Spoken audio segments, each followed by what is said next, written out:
popular ever choral songs put together by this fantastic choir led by Henry Dachomo. He's the music director.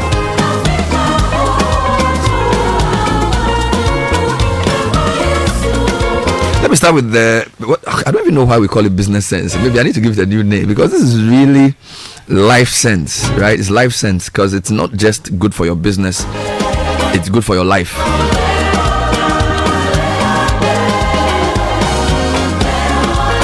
And today I want to talk about vision. I want to talk about vision because the difference in leaders is the quality of their vision and the pursuit of the vision. Vision. Why is vision important? We're talking about something you've seen that drives the way you behave. It is utterly indispensable for a leader to have vision, because whereas the leader leads followers, it's the vision that leads the leader. I think I need to repeat that. So whereas the leader leads the followers, it's vision that leads the leader. So vision is the indispensable quality of a leader. It's indispensable because it's everything. Now, vision does a number of things. Vision will stop you. Now, it allows you to see where you're going wrong so you can bring correction to your life.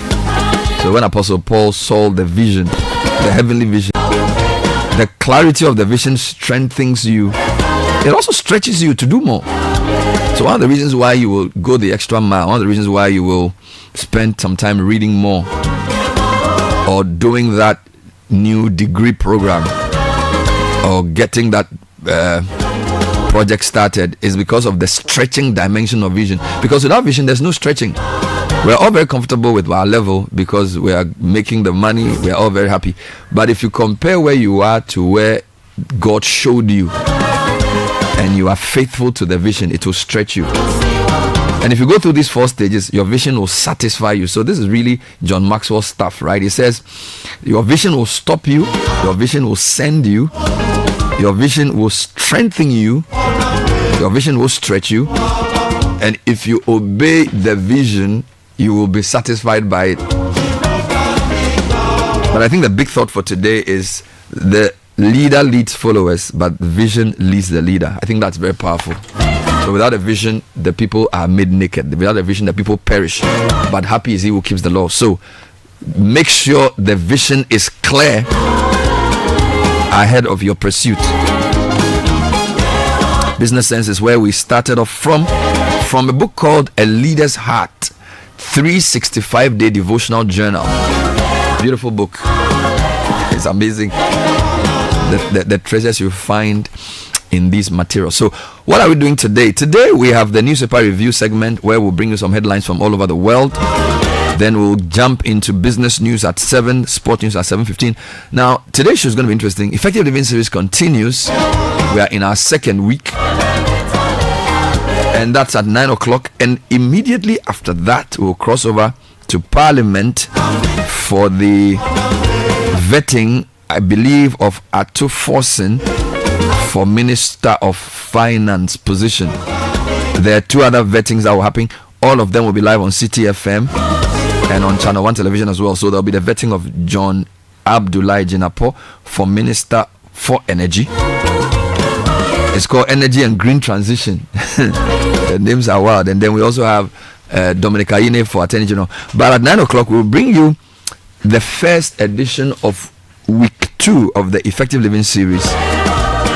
It's called A Personal Makeover for Success in 2025. Mami Okua Gaze, who's the managing partner for 565 Limited, will be your guest. Caleb Kuda. Caleb Kuda is hosting this at 9 o'clock. So tune in to the Effective Living series this morning. So that's the menu for the day. The president has, by executive instrument, reduced the number of ministers from 30 to 23. We'll discuss that on the show for you today.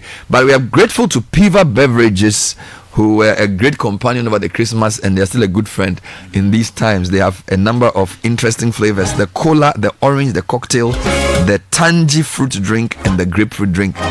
For bulk purchase, call 0550-032-231. Piva Beverages, a taste you will love. And why wait for December when we can bring Christmas to you early? Total Energies is kicking off the holiday spirit with our Bronya Lube special. Holiday is over, but Bronya enjoyment is still on. So from now till end of the month of January, swing by any of our major service stations and change your oil for a free car wash. Yeah. Change oil, get a free car wash. Visit Sakumono, Farah Avenue, Oxford Street, Community 1, Apremdo, Total Energy Service Stations, Liberation Road, Tesano, all of these and more.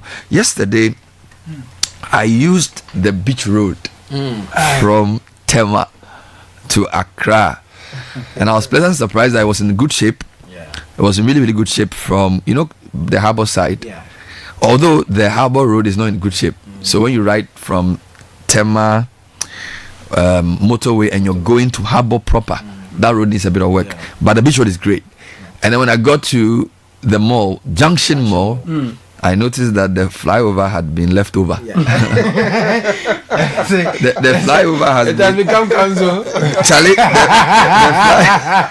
and the flyover, it was proceeding nicely. It was. So I don't know. Have you used that area often? Yes, sometimes I do, but now how they've left it is quite a nuisance to residents around the area. They have to deal with. It's very high and dangerous. Very, very, very. It's interesting. I used that place yesterday. I didn't get as far as the beach side. I did towards La Palm. Okay. My pastor lives along that stretch. You should have traveled to Tema. The dust emanating from the road because of the state they've left it Which in. part of this road? So when you are leaving the La General Hospital, the demolished side, towards the La Palm areas. Oh, that's a short one. That short place, they've left it undone, and the dust emanating from it, and they've cut all the trees also. So it means more heat, more dust, no road done. It's called domestic debt exchange. That's one.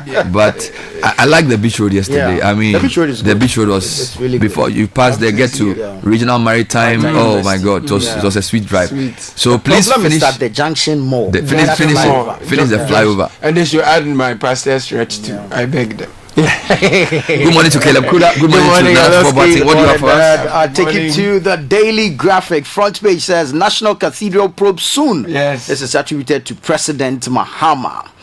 President reduces number of ministries. Labour Federation welcomes realignment. Volunteers call to deploy 100,000 to support Ghana's development. Right. Prioritize national interests above partisanship. Speaker tells MPs. And Sunyani Queen Mother files suit against Yahweh Jare Akwemu Hene. Okay, so Ghanaian Times this morning. Nation thanks God for peaceful elections. Comes with a photograph of President Mahama interacting with the National Chief Imam, and President orders probe into electoral killings. Directs Lands Commission to halt sale, leasing of public lands. Photograph of Dr. George Akufudampare, IGP, is here. GVC to deploy 100,000 volunteers to support President Mahama's vision.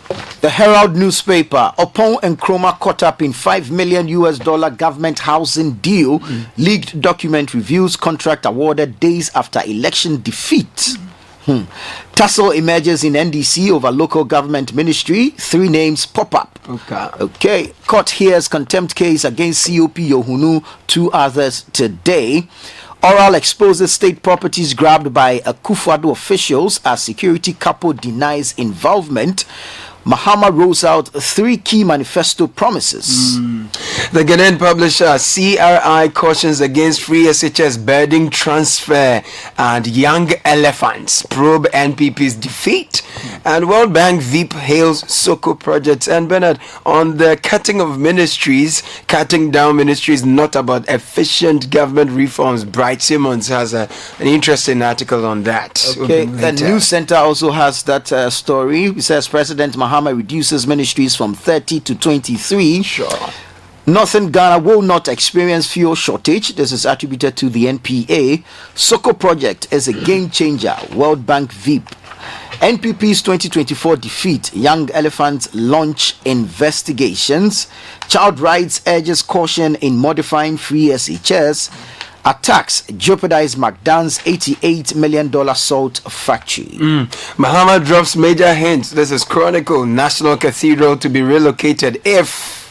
And World Bank happy with impact of Soko project. Suspect in Josephine Tando Asante murder case granted bail. Daily Post. NIB boss busted. Lands Commission document shows he acquired state land at cantonment for 160,000 Ghana cedis. President Mahama reduces the number of ministries from 30 to 23. Mahama directs immediate distribution of stored food to alleviate SHS shortages.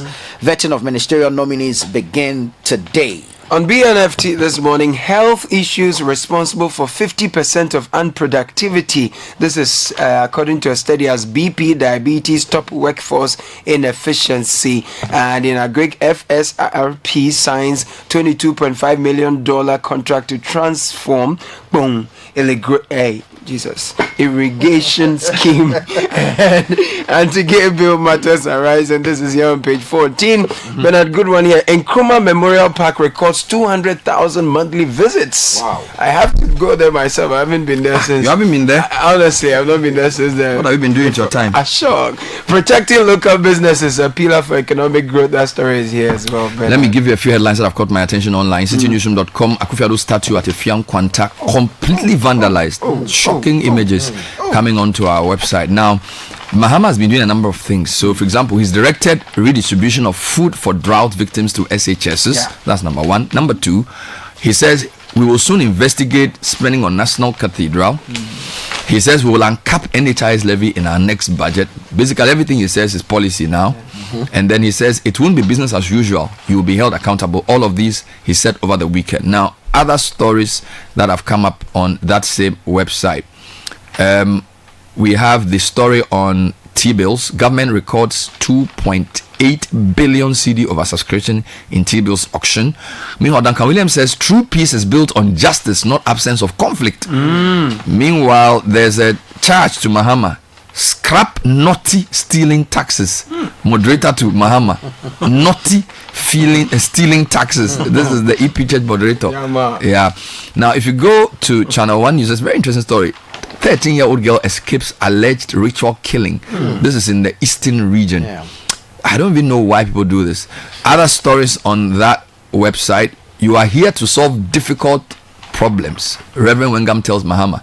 So you need to get your act together. Basically, you are here to solve problems in difficult times. Reverend Wengam, head of Assemblies of God, speaking at the same event yesterday. Now, this is a very shocking one. Several persons injured in gun attack on Kumasi-bound bus at Bolga. I mean, this doesn't make sense. All right. And then a few more stories. NIB boss to Martin People retract false and defamatory land claims. So this land story you read on the Daily Post. The NIB boss has come out to say it's not true. And then parents feeding wards undermines free SHS principles. Child Rights International. So this call for parents to bring food by the CHAS, according to Child Rights, is not tenable. Let me take you to a few more websites quickly. Major Online, the statue story from Western region is their lead story. Vetting begins today. The story you brought to us, Nana, at 6 a.m. Fire destroys hundreds of shops in Techiman Central. So another week, another market. Another week, another market. So that seems to be the trend that we're seeing this week. Star FM is leading with Mahama as well. He says he will finish uncompleted health facilities. He says we'll consider relocating National Cathedral. And then he also says the valuation makes no sense. We'll audit and investigate it. So quite a number of stories in relation to this. All right, so maybe we can get into the details. Where do you want to start, Nana? Okay, I'll take you to page 13 of the Daily Graphic. President reduces number of ministries. Labour Federation welcomes realignment. Story by Timothy Ngembe. President John Dramani Mahama has reduced the number of government ministries from 29 to 23. I thought we had 30. So, basically, plus or minus. It is part of an administrative restructuring initiative aimed to enhance efficiency and streamline government operations. The reorganization was formalized through the Civil Service Ministry's Instrument of 2025 EI1, signed by President Mahama on January 9, 2025, which revoked the Civil Service Ministry's Instrument of 2021 EI12. The instrument was made in the exercise of the power conferred on the President under Section 11 11 Clause 3 of the Civil Service Act of 1993, PNDC Law 327. Bernard, Bright Simmons has a take on this. Well, before that, I thought you would give us some of the new names before we so the get ministries include finance, health, interior, defense, education, all maintained, energy maintained. Energy and green transition. Is this a new name? Yes. Roads and highways Maintained. and transport. Transport is separate from roads. Yes. The others are sports and recreation. Renamed. Office of the Attorney General, Ministry of Justice. Maintained. Lands and Natural Resources. Maintained. Local Government, Chieftaincy and Religious Affairs. Merged with 2 ministries into one. New name. Foreign Affairs. Same. Communication, Digital Technology and Innovations. Is communication expanded? Information inclusive, yeah. And then you have Environment, Science and Technology. Renamed, but the same. The rest are Youth Development and Empowerment. A new standalone. Works, Housing and Water Resources. Water Resources back to Works. Yeah. Gender, Children and Social Protection. Same old. Tourism, Culture and Creative Arts. Same old. Labor, Jobs and Employment. Renamed with new focus. Food and Agriculture. Same name. Fisheries and Aquaculture. Same thing. Trade, Agribusiness and Industry. New name, same old. Yeah. So that's the name. We'll bring you some details Some of of this later. those that are gone are the Ministry of Parliamentary Affairs, Gone. Ministry of Sanitation and Water Resources, Merged by water. Ministry of Railways Development, Gone. Ministry of Chieftaincy and Religious Affairs, Added to local government. Ministry of National Security, Disappeared. Ministry of Information. All right, now let's get into other stories. There's a lot of Mahama stories. I know people are coming. So, for example, he says the National Cathedral it will be investigated. Graphically, so that story. Yeah. We don't want to just read it, just give some highlights. He says that the cost of the project is too high. Yeah. I think in your reading he said the project in Nigeria cost about $30 million. Ecumenical Center. And then our cathedral was costing about 400 million. He also says that if they are even going to continue the project, they'll relocate it and they'll investigate. What else has he been saying? Because on Citi there's about 4 stories attributed to Mahama. Yeah. He told his appointees that it's not business as usual. Yep. They'll be held accountable. Then he says they will uncap the NHIS levy in the next budget, which I thought was quite an interesting one. Let me just give you highlights of that. So the president has unveiled plans to uncap the National Health Insurance Scheme's levy in the next budget to enhance healthcare access for all Ghanaians. Speaking at the same National Prayer and Thanksgiving service yesterday at UPSA, the president reaffirmed his government's commitment to making healthcare accessible to all. He also, as I said they will soon investigate spending on National Cathedral. And then this is another one I want to add. He directs redistribution of food for drought victims to SHSs. Now, again, you read that this morning. And this is because of the challenges schools are facing. Any other story on Mahama? Still on Mahama, he's asked the IGP to probe electoral killings, and he's directed the Lands Commission to halt sale and leasing of public lands. Julius Yaupetich is writing for Ghanaian Times. President Mahama has directed Inspector General of Police IGP Dr. George Akufu Dampare to institute a probe into deaths related to the 2020 and 2024 general elections. He wrote a letter to the IGP stating same. Now, if you move on, also he's asked the Lands Commission to halt the sale and leasing of public lands. All the details are here, and so a lot has been going on from the side there's of the some back and presidency. forth between one of the chief dons at the National Investigative Body and Martin Pebu. So according to Daily Post, the man has been busted. But the man is asking Martin Pebu to retract because he says there's nothing like that. So you can read the story and I'll give you his response. Right. So Daily Post this morning. NIB, yes, says NIB boss busted. Just bring you details of that story. Yeah. Got it. Yes, a leaked document from the Lands Commission has revealed that Nana Atobrakweku, the Director General of the National Intelligence Bureau, NIB, acquired prime state land in the cantonment area for just over 160,000 Ghana cedis. The document, which included details of the NIB boss, including his picture, shows that the land he acquired is designated as plot number 8 and spans an area of approximately 0.24 acres. The land is located within the Gifford Road layout layout extension area at Cantonments, Accra, under the jurisdiction of the Ladade Kutopon Municipal Assembly in the Greater Accra region. Okay. The document names the President of the Republic as the lessor and Nana Atubra Kweku as the lessee. In consideration of the sum of 160,715 cedis paid by the lessee to the lessor as premium, the receipt of which payment the lessor hereby acknowledges. Well, he has categorically denied this charge and has demanded an immediate retraction apology from the man who made the initial claim, Martin Pebu, who is a member of the Operation Recover or Loot Committee. In a statement issued by his legal representatives, he says the claims made by Pebu, which I believe are the basis of the story we just read, during his appearance on TV3 Key Points show, were categorically denied and described as contrived, false, and without any basis. The statement further criticized the subsequent publication of the allegations by various media outlets, emphasizing that Kweku has never engaged with the oral committee or any of its members regarding any state-owned land. Of course, the story initially was that he had agreed to return the land.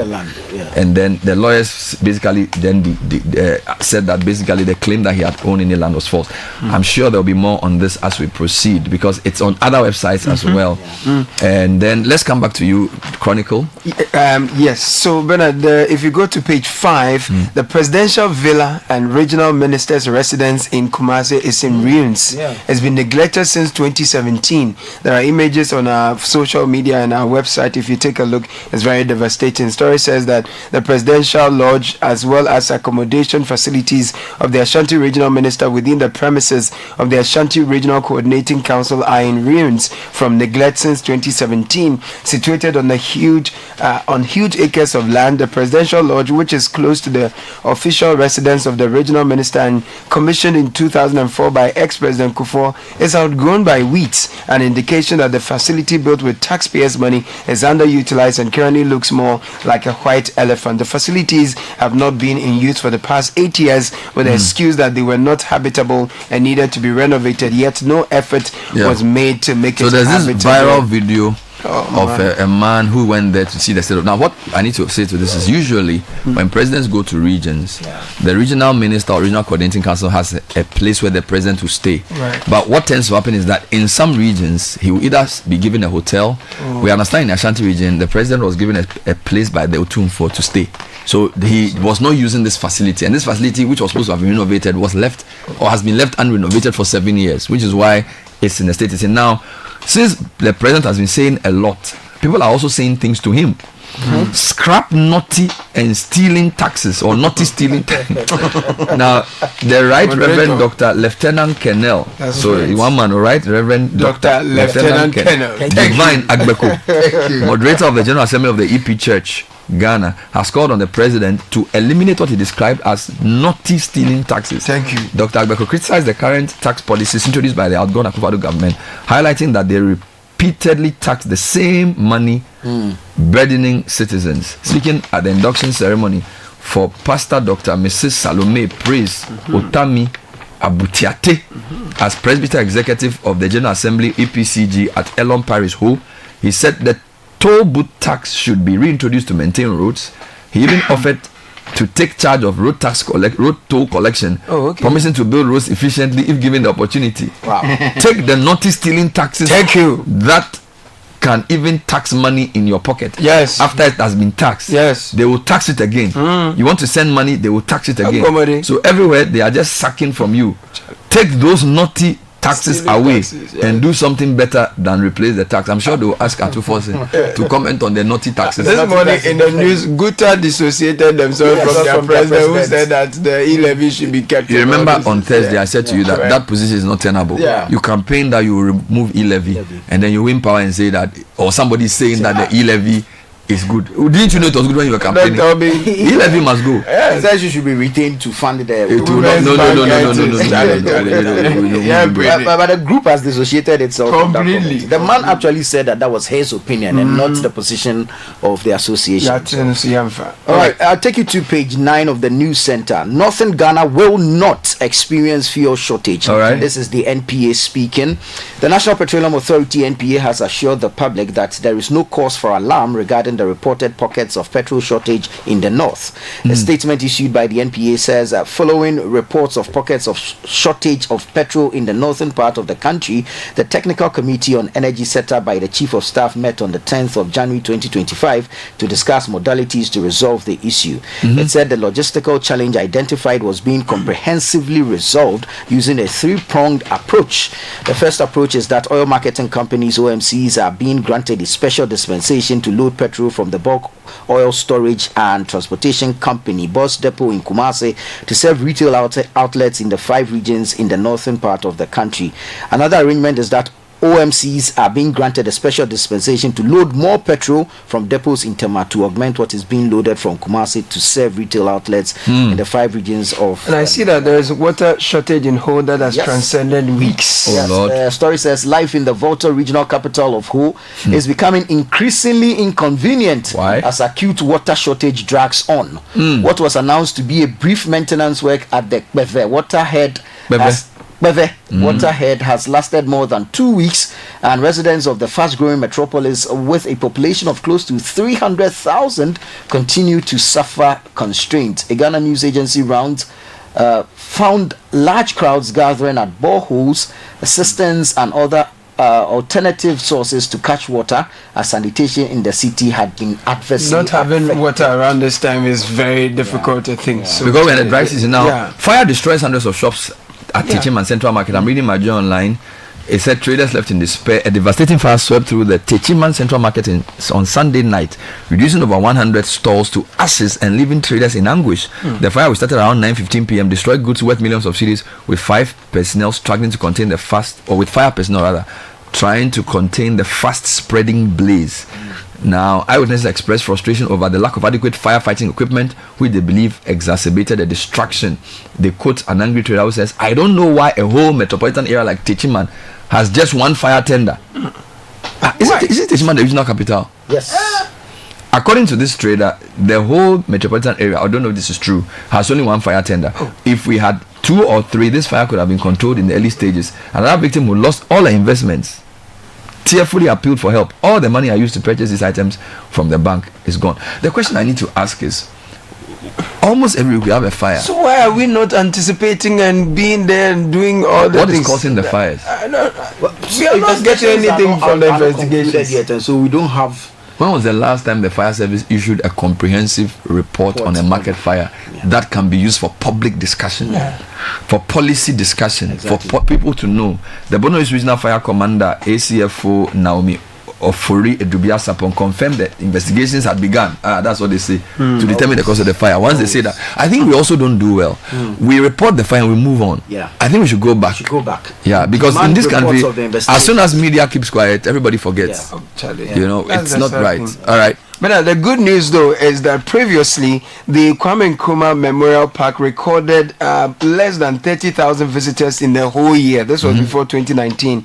But today we are recording about 200,000 visitors in a month. Okay. This achievement follows the remarkable rehabilitation project funded by the World Bank in collaboration with the government. This was led by the Adodi government at the time. Okay. So Edward Kwao, acting director of the park, highlighted the progress during a visit to the site by a delegation from the World Bank led by its president for Western and Central Africa, Osman Diagana. Other papers say he's the vice president, but we'll see. But there are health issues that are responsible for 50% of unproductivity, BP, diabetes, top workforce inefficiency.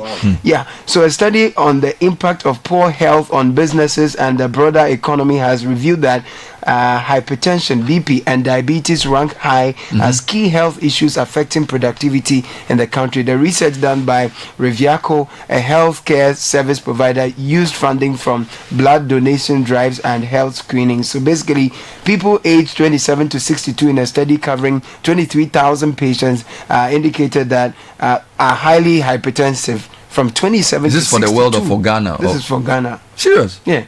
And according to the research, diabetes prevalence stands at 37%, kidney diseases at 23%, cancer at 26%, My God. mental health problems accounting for 36%, unproductivity. And all these are non-communicable diseases. Precisely. So lifestyle related, Exactly. hereditary and that kind of thing. Precisely. Now, finally, in the Western, before we go international, I don't know why this happens. Akufo-Addo statue at Effiang Kwanta completely vandalized. Now, the photo is very sad. Former statue of former President Akufo-Addo, placed at the Effiang Kwanta Regional Hospital roundabout in Sekondi, has been completely vandalized. This marks the second instance of damage to the monument, which was unveiled to honor the former president's contribution during his tenure. Now, the first act of vandalism happened December 16, when unidentified people inflicted damage to the statue's leg. Authorities repaired the statue soon after, but no arrests were made in connection with that incident. Now, the latest comes less than a week after Akufo-Addo handed over as president. Now, and the photo shows that it's been knocked down. The base is still intact, but the statue itself has been I think destroyed. the head has fallen off as well. This is terrible. I don't know why anybody would do this. It's bad. Don't do that. Yeah, so that's the story. Now, internationally, there's a very tragic situation in South Africa where the police have rescued naked suspected Ethiopian migrants held captive. 26 people have been held captive by suspected traffickers, and the South African government intercepted this. They were arrested. 3 people have been arrested after a group escaped Johannesburg house by breaking a window and a burglar bar. So this is it's suggested that these 26 people were going to be trafficked to a different country. About 60 Ethiopian men were held captive in the bungalow, with a local South African media report showing what appeared to be blood spattered below an open window at the front of the house. Police said 11 people were taken to hospital for medical treatment. A number of the Ethiopians have still not been picked up by the police. This is coming in from the BBC, and it's quite a troubling story indeed. So that's the lead story for Africa this morning. Well, thank you, gentlemen, for helping us on the review. We'll come back with business news right after this. Hello, everyone. I'm Hanefri, the Health and Safety Manager of Total Energies Ghana. I want to remind you of the importance of road safety, especially as the festive season draws closer. Road accidents don't just happen, they are caused. Reckless driving, overspeeding, and poor vehicle maintenance are some of the leading causes during this period. Here are a few tips to keep you safe. Always ensure your vehicle is in good condition before traveling. Please wear your seatbelt and avoid distractions like using your phone whilst driving. Let's commit to responsible behavior on the road this season. Remember, safety starts from you. Safety for me, for you, and for all. Afishapa.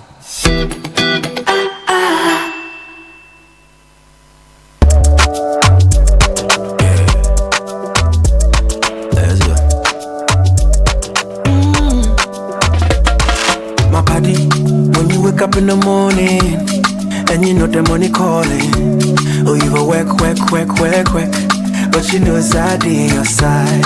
If I believe with us, if I hold my hand and believe, cause you know it's out in your side. And when you dream, no say I live for you. And when you hustle every day, when you wanna go, anything you do, I live for you. If I believe I live your side, fidelity. If I believe with us, fidelity. If I know I live your side, fidelity.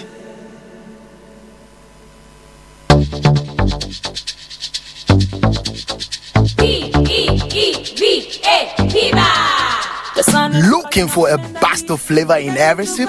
Discover the refreshing taste of Piva beverages. Enjoy the classic Piva Cola flavor, perfect fit anytime. How about a fruity adventure? Try our delightful Piva orange fruit drink packed with recognized citrus flavor. Craving something exotic? Our Piva cocktail fruit drink brings the tropics to you. For a sweet and juicy treat, grab our grapefruit drink and don't miss out on the refreshing Piva Tangerine fruit drink, bursting with tangerine flavor. Piva Cola, Piva Orange, Piva Cocktail, Piva Grip, Piva Tangy. Grab yours today. Available now at your local store. Call us on 055-00-322-31. Piva, a taste you love. This advert is FDA approved. P for Piva. This is the Citi Breakfast Show, the city's biggest conversation. The business news at 7. Now Shika sees us back on the business drive. Good morning, Na. Good morning, Bernard. Hello and welcome to the breakfast edition of the City Business News, proudly brought to you by MTN Goil and EcoBank. I'm Nashika Caesar. Coming up, for the second consecutive week, government records oversubscription of Treasury bills auction, surpassing its target by 2.8 billion Ghana cedis. Also coming up, National Petroleum Authority assures of fully resolving petrol shortages in northern region today. And later, price of essential food items surged significantly, leaving many Ghanaians struggling to make ends meet.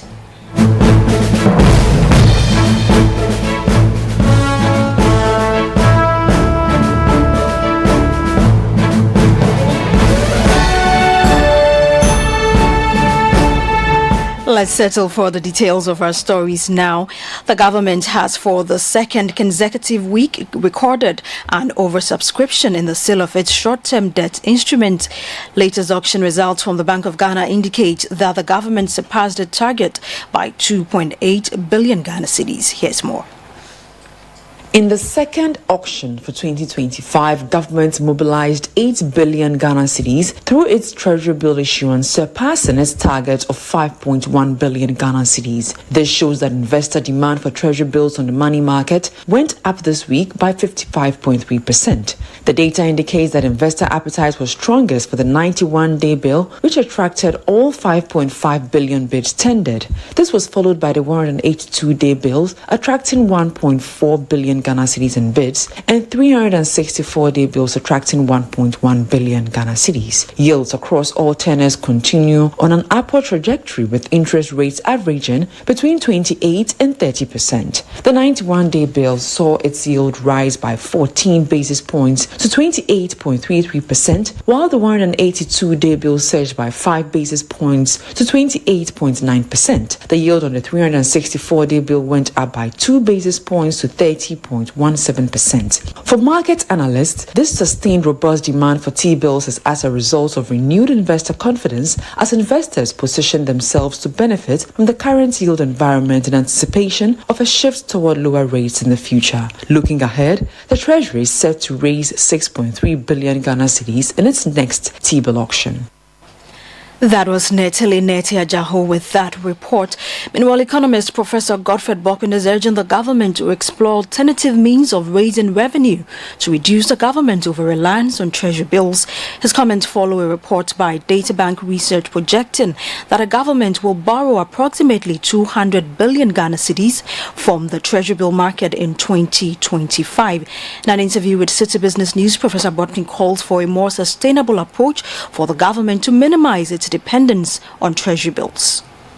I want to believe that the minister designate is looking at it from the fact that we need to scale down on our reliance on treasury bill. To do that, we must have alternative, medium to long-term alternative on the table. We can't get that from the domestic market. Once the government cannot extend the yield curve currently, then we have to seek a more sustainable way of moving away from extensive reliance on treasury bill to maybe and all of that. And I think that is why they are exploring. That was economist and professor of finance, Professor Godfred Bokun, speaking there.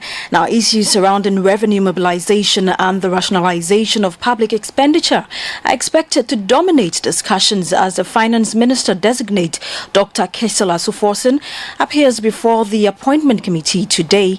As the new administration takes shape, expectations are high, particularly as the government has already announced plans to scrap certain taxes, including the much debated levy. These moves are seen as part of a broader strategy to ease the tax burden on businesses and citizens alike while addressing the country's pressing fiscal challenges.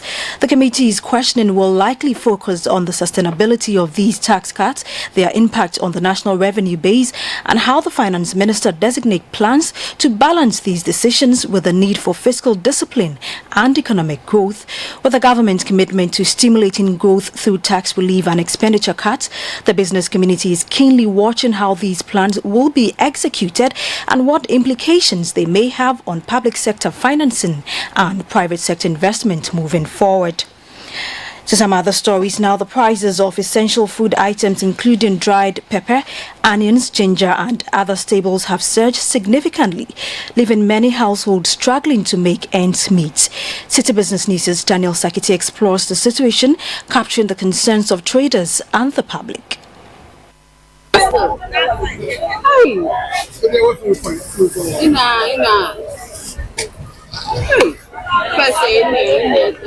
Ajua Ajeman reluctantly agrees to buy 50 Ghana cedis worth of onions at the Makola market after a tough bargaining exchange.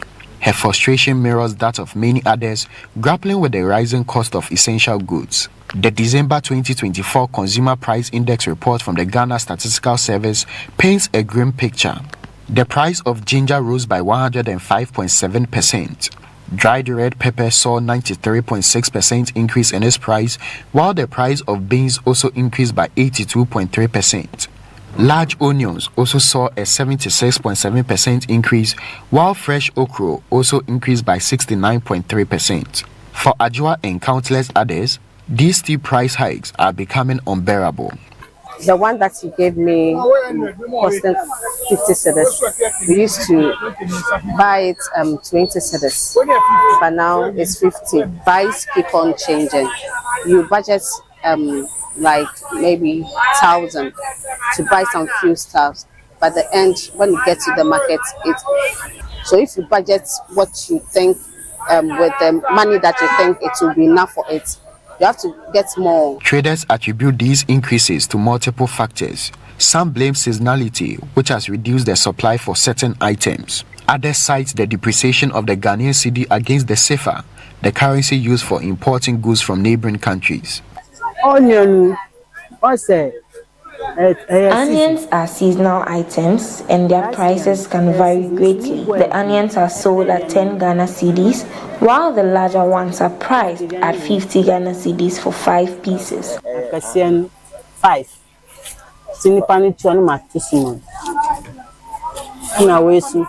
Last 60. Beans, no.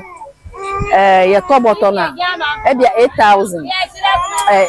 800. And your top bottom, but now beans bottle could be 3,800. Previously, we used to buy a sack of beans for 800 Ghana cedis. However, the price has now risen to about 3,800 Ghana cedis. This increase has directly impacted the retail price here. Currently, a cup of beans sells for 15 Ghana cedis, with the lowest price being 12 Ghana cedis. Beans, which used to be a staple food for the less privileged, has now become increasingly expensive. Almost a petrol cost through, safe cost through. In some debris, and so said your pen or ton idea. Food vendors and consumers alike are feeling the brunt of these escalating prices. Many lament the toll it is taking on their daily expenses and business operations. Because there is no increase in salary and increase in the amount that we budget for food within the week or within the month. And because they have increased the prices of food and commodities, it's affecting your budget. Traders remain cautiously optimistic, hoping for government interventions to stabilize the currency and bolster local agricultural production, which could ultimately help ease the burden on consumers. The issue of the safer exchange rate has to be addressed because it affects our suppliers. That was Citi Business News' Daniel Sakiti with that report. Now, the National Petroleum Authority, NPA, has assured residents in the northern part of the country that the petrol shortage will be fully resolved by close of today. The NPA attributed the shortage to logistical challenges, which are being addressed through various measures, including collaboration with the Bulk Energy Storage and Transportation Best to transport 9 million litres of petrol from the Bupe and Bolgatanga depots to retail outlets. In an interview with Citi Business News, Mohammed Abdul Kudus, the communications manager of the NPA, stated that the shortage is expected to be largely resolved by the end of today. As of yesterday, products were already on their way to those places, particularly for oil and petrol. And so people would have an alternative because the issue is all about having an option. So if you go to OMCA and you don't have, you are likely to get at OMC. And like I said, petrol lifted, oil lifted, and a lot more would actually be lifting. And by close of Monday, obviously, we should be having the product available, if not in all of fuel stations across, but in some of the fuel stations around those particular areas that we're speaking about. So yes, by Monday, I expect that the accessibility to petrol particularly should not actually be a problem for these particular areas at all. Mohammed Abdul Kudus is communications manager of the National Petroleum Authority, NPA. Now let's have a quick market check on the currency board across some forex bureaus. The dollar could be sold to you at 15 cedis 70 pesos. The British pound could be sold to you at 19 cedis 30 pesos, and the euro is being sold at 16 cedis 97 pesos. Remember that these are the rates being offered by the forex bureaus to the public. And that's all for the breakfast edition of the Citi Business News, proudly brought to you by MTN, Goil and EcoBank. I'm Nashika Caesar. Many thanks for your company. Do have a great business day. Every day, people have money emergencies. Ma, I need my school fees. Mommy, chop money. Cratchy, mommy, my rent. Emergency. Now, there's a new emergency number in town. More money, challenge and enjoyment. At the top life we got. Dial *770# for money emergencies and chop life. For emergency access to your bank accounts, transfers, utility payments, loans, and more. Dial *770#. Bank on the go even without data with EcoBank's short code for digital banking. EcoBank, the Pan-African Bank. For over 60 years, Good Energy has served you top quality fuel. Goil brings you Super XP for a smooth ride. It is available in Goil stations nationwide. Goil Super XP is fortified with special additives which help your engine perform better and use less fuel. Goil Super XP is quality fuel, the ideal choice for most vehicles. Energize your ride with Goil Super XP. Who feel ya? Huh? Who feel? Good energy. Joy energy.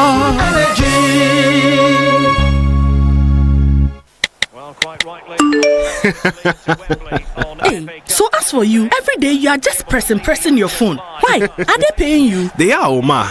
The more I use my MTN, the more points I get. And I can use those points to get airtime, data, and even discounts at shops and restaurants. Hey, so that is why all of you are always pressing your phones. And you won't tell us, so that we too we can enjoy some. Oh, ma.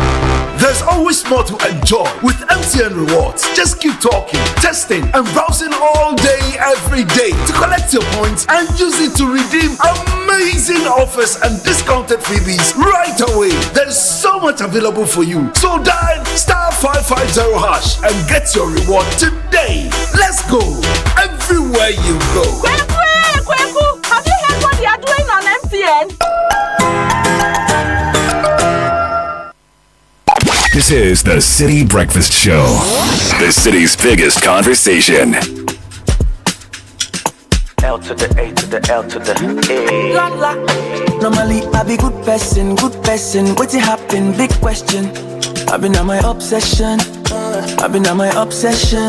Normally by 6:30, pillow fighting, movie nighting. Back then the romancing. Yeah. We used to vibe, you my only one. Now you they juggle me up and down. Tell me waiting they happen now. We used to survive, you're my only one. Are you the juggle me up and down? Oh, tell me waiting there up and down.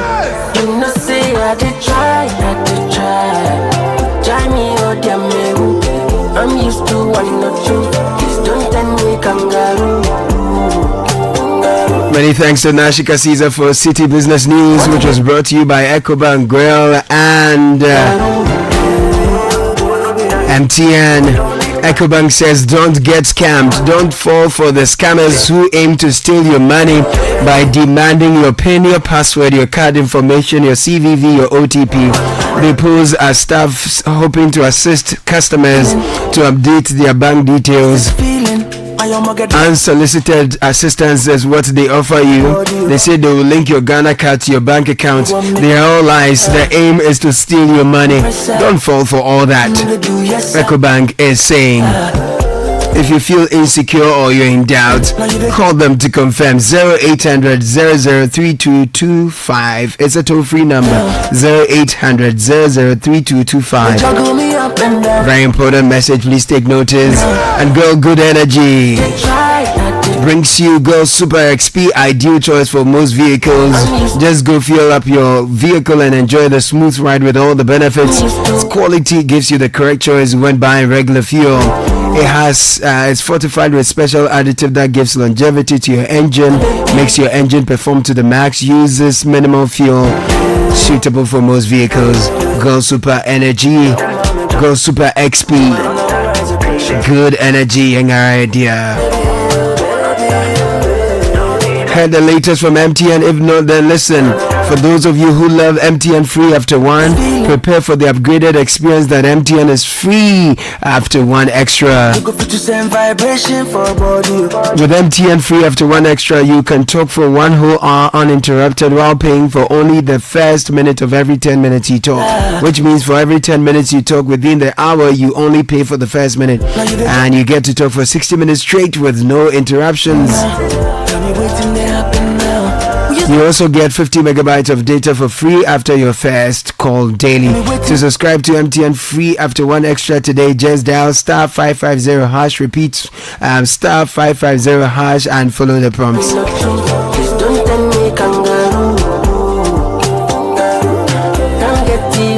We're getting into kickoff now. Gabby Affairs in the studio. Kickoff is brought to you by Zonda Ghana Limited, your one-stop shop for quality trucks like Shantui bulldozers, excavators, graders, payloaders, rollers, power pickups, TX trucks, oil tanks, all made and assembled right here in Ghana. We provide top-notch after-sales service for your heavy and light-duty trucks, as well as your machinery needs. We have 7 branches around the country. Our head office is off the Tema Flower Road. We are close to the Free Zones Enclave in Tema. Please call 050-177-2222, 050-177-3333. Zonda is built in Ghana, building Ghana. We used to vibe, you my only one. Now you they juggle me up and down. Tell me waiting they happen. This is the Citi Breakfast Show, the city's biggest conversation. Pena to come in this sort of situation, but if you're a substitute goalkeeper, it's what you tend to have to do, and he couldn't stop that one. 5-2 Rodrigo. Well, Gil Manzano has seen enough. There is the final whistle. Football Club Barcelona have won the 2025 Spanish Super Cup in convincing style. And Gabby Affairs in the studio for kickoff, man. Good morning to you. Good morning, Caleb. How are you doing? I am in good spirits. How are you doing too? I'm blessed and highly favored. It looks like the sports ministry, Neil and Tevandapoy. Yeah, he's the front runner. Okay. As it looks, he's been there before, 2015 to 2016, and that brief tenure was touted as one of the best. I see. Yeah, so at the time, he's on record to have said that there was nothing like a ninja and mafia, and so that was between the Ministry of Youth and Sport and the GFA at that time. And so we are looking forward to what he'll do in his second stint. And the ministry has been renamed there? Yeah, so it's no longer Ministry of Youth and Sport, it's now Ministry of Sports and Recreation. Okay. So you have the youth and a different ministry. Somewhere else, youth development. So let's get into the details, Gabby. All right, and so Barcelona were crowned champions for the 2025 Super Cup after beating rivals Madrid by 5-2 in Saudi Arabia. Reaction is coming up in a bit. It's also coming up. Now, issues of accountability clearly so for the past 8 years, it hasn't been rosy for the sporting sector. We've had issues of funds intended for building infrastructure that were not used rightly. We have had successive failures in our bids to qualify for AFCON. All right, so Dr. Fred Awar is the spokesperson for the NDC's manifesto on sport. I'll get to hear from him more, and then we'll take you to Australia for some tennis updates. Match Sinner. And Yannick Sinner extends 7-6, his match-winning streak to 16 now. And Nicholas Jarry, and he beats him. All right, and so 15 consecutive win, 14 consecutive straight sets win for the defending champion Yannick Sinner in the first Grand Slam tournament of 2025. I am Gabi Ofe, and we are the wings of Zonda GH and Politan Ghana. Now to our first story. On Ghana Sports Administration has undergone a major restructuring, with the government separating the Ministry of Youth and Sport into two standalone entities.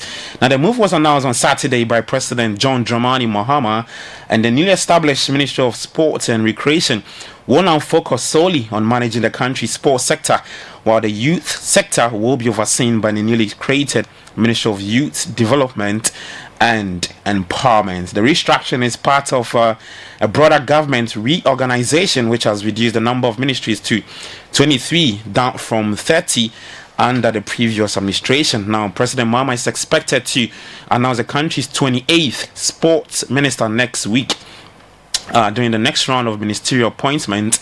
Among the leading contenders for the role are Nilante Vanderpoy, a former sports minister, and Wisdom Kombla Woyome, chairman for the Parliamentary Select Committee for Sport during the 8th Parliament. Now, reacting to that is experienced sports journalist Jerome Oshre.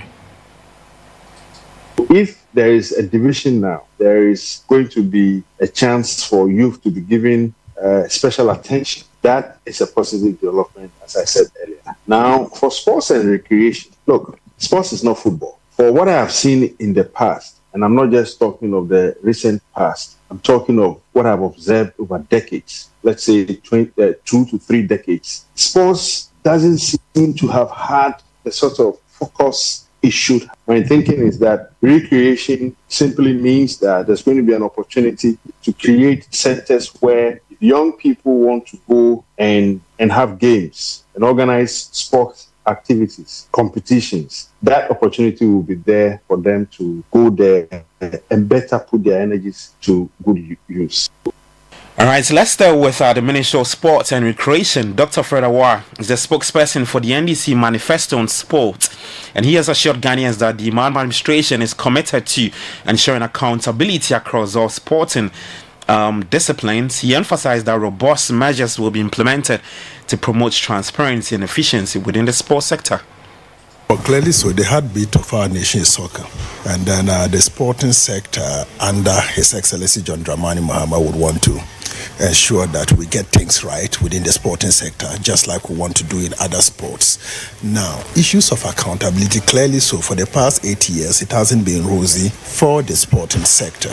We've had issues of funds intended for building infrastructure that were not used rightly. We have had successive failures in our bids to qualify for AFCON, and even when we go, we put up very poor performances, and all of those are issues that our Ghanaians are concerned about.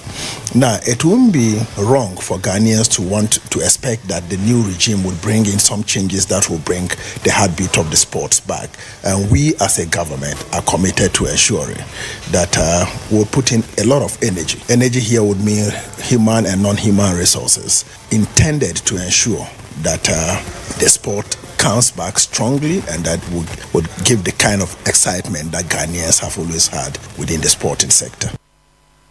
All right, so that's Dr. Fred Awar, the spokesperson for the NDC's Manifesto on Sports. Now, it's a result from the FA Cup round of 32, and Kumasi Asante Kotoko secured a comfortable 2-0 victory over lower tier side Accelerate in the round of 32 of that competition. Goals from Kwame Poku and Henry Ansu Kotoko are looking to win the title for the 10th time, and they are now through to the round of 16. Yes, their head coach Prosper Natel Ogum. Yeah, I think as you rightly said, an opponent we didn't really know, but then that didn't really bother us. We focused on ourselves as to how we should go, how we should play in the game. So we tried as much as possible to control the game. What we knew for them, definitely they were going to come at us aggressively, and then that was exactly what they did. All right, so that's Kotoko's head coach Prosper Nate Ogum speaking after the 2-0 win over lower tier side Accelerate. Now at the Legon Stadium, Accra had to folk out Class Division 1 League side Home Stars to book their place. Also in the round of 16 in Swachaman, bowed out to the competition after a defeat to Young Apostles. Dreams FC also exited the tournament following their loss to True Democracy, and so we have 8 Premier League teams and 8 Division 1 side advancing to the next phase of that competition. Well, speaking of teams advancing, Manchester United will host Leicester City, while Aston Villa will play Tottenham in the 4th round of the FA Cup. United progressed from the 3rd round following a dramatic penalty shootout win over Arsenal. Let's get some reactions from that United Arsenal game. First off, Ruben Amorim of Manchester United, and then Arsenal's Mikel Arteta. Like I said, with the ball, we had some difficulties. I think players like Garnacho want to play open, playing inside. They need to suffer. I can put him open, but then I will have to change the idea, and then it will take more time. I think it's also good for a player with the quality, for example, like Garnacho and Ahmad. If they are able to play inside and outside, they will be so much more complete. So I think the idea it still needs a lot of time, but that in that part of the spirit to suffer, to understanding the game, to make some pauses on the game, I think we are improving. Incredible how you don't win a game. That's basically, to sum up, the dominance, the superiority in relation to your position, and everything that we did to try to win the game, and that's it. We didn't deserve, we didn't get what we deserve, clearly, but there is an element that is about putting the ball in the back of the net. They did it once, and with the amount of situations, chances, penalties that we had, we didn't. And all right, so that's Arsenal's boss, Mikel Arteta, speaking there. Arsenal are out of the competition. They are the most successful team in the FA Cup, having won the title 14 times. Well, Tottenham Hotspur also needed an extra time in their 3rd round tie before seeing off Tamworth 3-0, while Aston Villa came from a goal behind to defeat West Ham 2-1. There are other 2 other Premier League ties, with 8-time winners Chelsea taking on Brighton at the Amex Stadium, and Everton will face Bournemouth at the Goodison Park. While Manchester City's they'll face their away trip to either Leyton Orient or Derby County in that competition. In the Spanish Super Cup that was played in Saudi Arabia, Barcelona came from behind to trash Madrid by 5-2, and for Barca, it's the 2nd time they've beaten Madrid this season. The first one was at the Santiago Bernabeu, and they won that game by 4-0. Yes, Barca boss Hansi Flick. Yes, of course, but also in the second half, I think we defended really well. It was not so easy because they have really in every position really good players, but we did it good and defended as a unit, as a team, how we want, and congrats to the team. So that's the champions for the Super Cup, Barcelona, their head coach Hansi Flick speaking there. Well, let's touch on some tennis. The first Grand Slam of the year kicked off on Sunday. It was the Australian Open. In the men's singles for the first round results, German 2nd seed Alexander Zverev began his latest bid for a first Grand Slam title with a comfortable 6-4, 6-4, 6-4 win over French wildcard Lucas Pouille. Early on Sunday, Kei Nishikori beat Thiago Monteiro 4-6, 6-7, 7-5, 6-2, 6-3. Kaspar Ruud also progressed to the second round with 6-3, 1-6, 7-5, 2-6, 6-1. Yannick Sinner, who's the defending champion, is also through to the second round with a 7-6, 7-6, 6-1 over Chile's Nicolas Jarry. For the women's singles, Arina Sabalenka as the defending champion, she's also true with a 6-3, 6-2 win over USA's Lauren Stevens, and USA's Coco Gauff is also true to the second round with a 6-3, 6-3 win over Sofia Kenin. There's more tennis news later at 5 p.m. on Sport Flash. My name is Gabby Affair. Kickoff was proudly brought to you by Zonda GH and Polytan Ghana. Enjoy the rest of your day. Do take care of yourself and bye-bye. Guys, Charlie, you know that mining contract I've been chasing for years now? I just got awarded the deal, but the issue is where to get the right and quality heavy-duty trucks to execute this job here in Ghana. Relax, my guy. Remember my recent construction deal at Pokwase? Zonda sorted me out. Zonda? What? Who is that? Zonda Tech Ghana Limited is your one-stop shop for machinery, heavy and light-duty trucks, and pickups. They have the Shantui bulldozers, graders, payloaders, rollers, FUA pickups, 4-land light trucks, TX trucks, and oil tanks. Made and assembled right here in Ghana with top-notch after-sale service and standard prices. Made in Ghana. This is amazing. You haven't seen my Zonda Power pickup, which I take to the office? Strong, durable, and tough on our roads. Hey, that's from Zonda too? Absolutely. Zonda is the right place for you, my guy. Oh, now I am sorted with Zonda. Zonda Tech Ghana Limited, your solution for heavy and light-duty trucks. Located at Tema, off the Flower Road. Call 0501-772-222 or 0501-773-333. Zonda, built in Ghana, building Ghana. Join the conversation on the Citi Breakfast Show on Facebook at facebook.com/Citi97.3, Twitter at twitter.com/Citi973, and Instagram at instagram.com/Citi973 with the hashtag CitiCBS.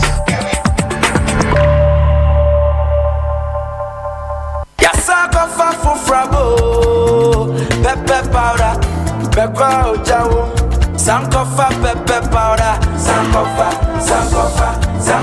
pepper powder, sankofa pepper powder. Etienga go better than your potoyoa, sankofa got you covered. Go for sankofa pepper powder, sankofa pepper powder. Abuna amonje krakra, sankofa pepper powder. Red and hot, very natural. Sankofa pepper powder. Chichinga and Nambia. Sankofa pepper powder. Noodles, Ghana jollo. Sankofa pepper powder. Eshishi anete. Sankofa pepper powder. Sankofa pepper powder.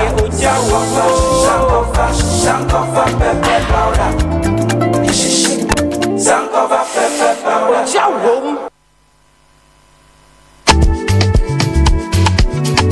Yafini gave us the vibe. Now, Inshola Chile makes you thrive. Yes, so it's time to enjoy, Charlie. Buy or renew your motor insurance and boom! Free fuel coupons and airtime for your sweat. Who don't like enjoyment? Skidibidi-bum-ba-dum-boom. From January to June 2025, Enterprise Insurance gives you more reasons to smile on the road. Insure today and enjoy free fuel coupons for your car and airtime for your phone.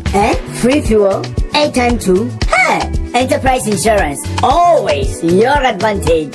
Insure Chile. It's simple. Insure and enjoy. Ready to secure your peace of mind and experience the fastest claims payment? Visit any of our branches or agency outlets nationwide. Connect with your insurance broker or enjoy the convenience of buying your insurance online through the Enterprise Advantage app today. Terms and conditions apply. Enterprise, your advantage. It's time for Belmont flavored milk. It's Belmont time. Each and every day. It tastes so good. It tastes so good. I love my Belmont. Wait for each moment. Wait for each moment. Any time of day. It's so delicious. So delicious. Belmont flavored milk. Belmont. Belmont. I love my Belmont. So delicious.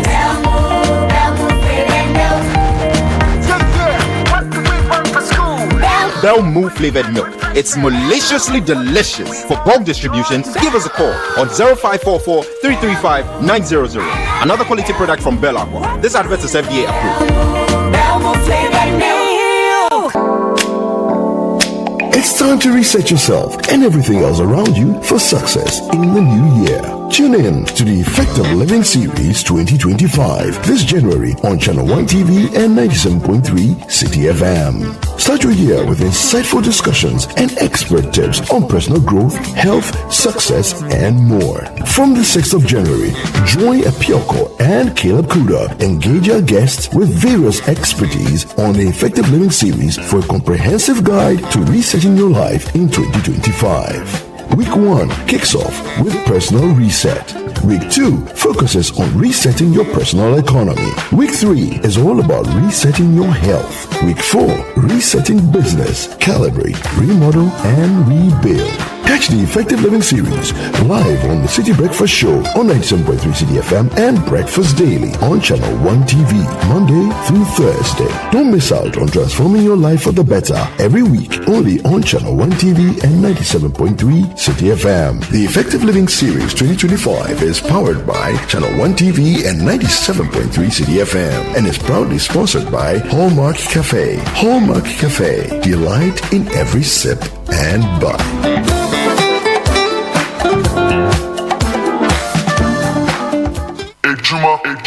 This ad is not about how convenient or easy to use the Affinity app is, or not having to worry about monthly or transaction fees. Yes, banking without fees. This ad is about Affinity providing the necessary services to help grow your business.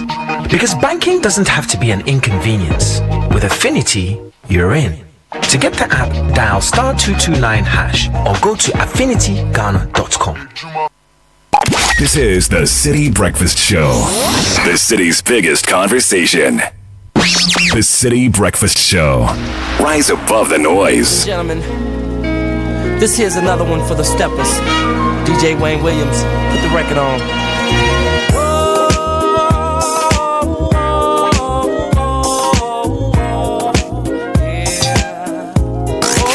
Unleashing the power of relevant radio.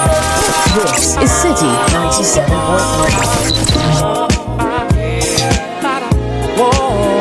Tell me, what do we do when the DJ's playing our favorite groove?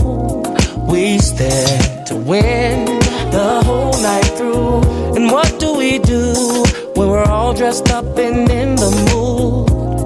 We stand to what a stepper's groove. Where do we go soon as the weekend gets here? The club. Why?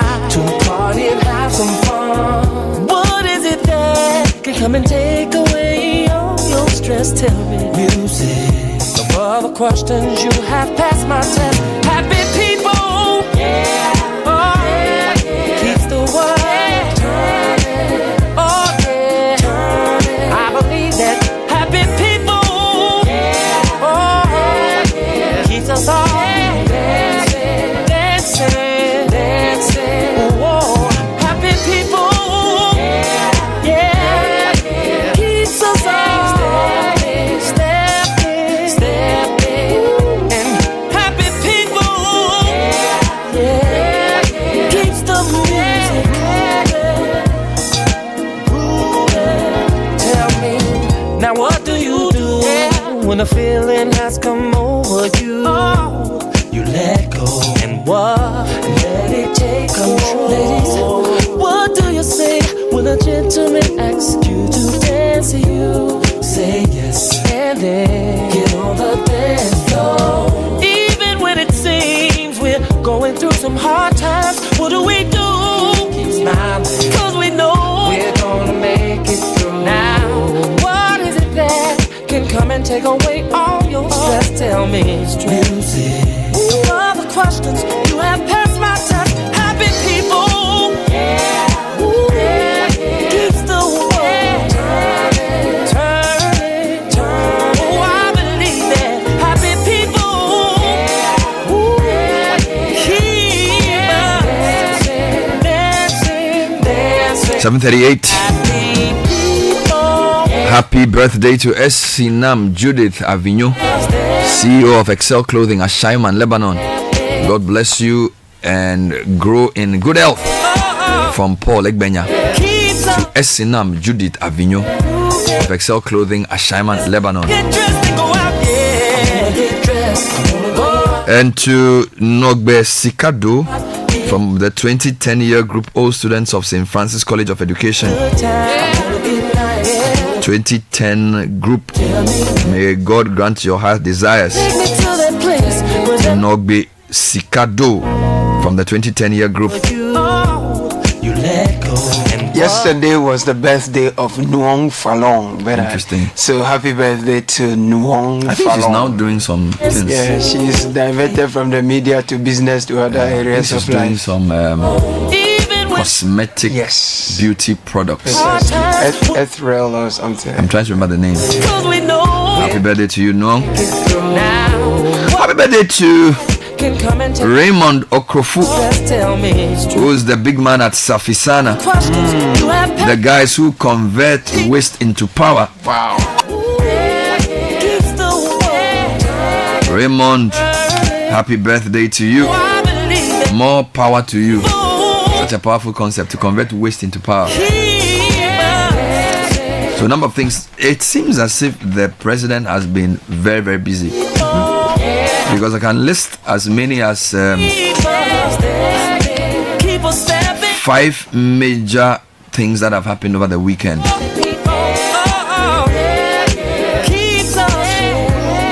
So we basically had a number of engagements. So on Friday, the president was at the Islamic prayers at the main mosque at Kanda, and then on Sunday he also went to the Christian prayer, all Thanksgiving service organized, I think, by the NDC, and he chose to make some very interesting statements. He, for example, announced that the National Cathedral project will be investigated in terms of amount of money spent on it. He made a comment about food in secondary schools, where he is redirecting some resources to support feeding in senior high schools. Over the weekend, he caused his secretary to issue a directive to the Lands Commission to halt sale of public lands. He also announced that he would uncap the NHIA, and even found time to recalibrate his ministries, or the ministries in government, by executive instrument from 30 to 23. It's been a very busy period, and this morning a new one has come out. And what's the new one saying? He's dissolved boards of states and institutions this morning. The manga power. He's dissolved boards, all boards of state institutions. It would be nice to know how many boards there are, because in redesigning government you can reduce ministries, which is great. You can also recalibrate the way government functions in its entirety. What I do. So we'll come to that shortly. We'll find out which of the 23 new ministries will do what. By the way, his promise is to have 60 ministers. So now that he has 23, if the assumption is that he's going to have a deputy for each, that's 46, and then there are 16 regions. So he's hovering around 62. So we have to remove so basically we are going to declare some ministries that they don't need deputies. Because he seems pretty serious about the 60. I think last week he made a comment that he's received a lot of pressure to appoint people, but he's still going to stick to the 60. So I'll come to that shortly. 8 o'clock we bring you second social media trends to Susu Graham, and then we will see our way clear. By 9, Effective Living Series comes your way, and then the vetting of the first 3: Finance, Energy, Attorney General, Minister of Justice. Break it down, y'all. Break it down.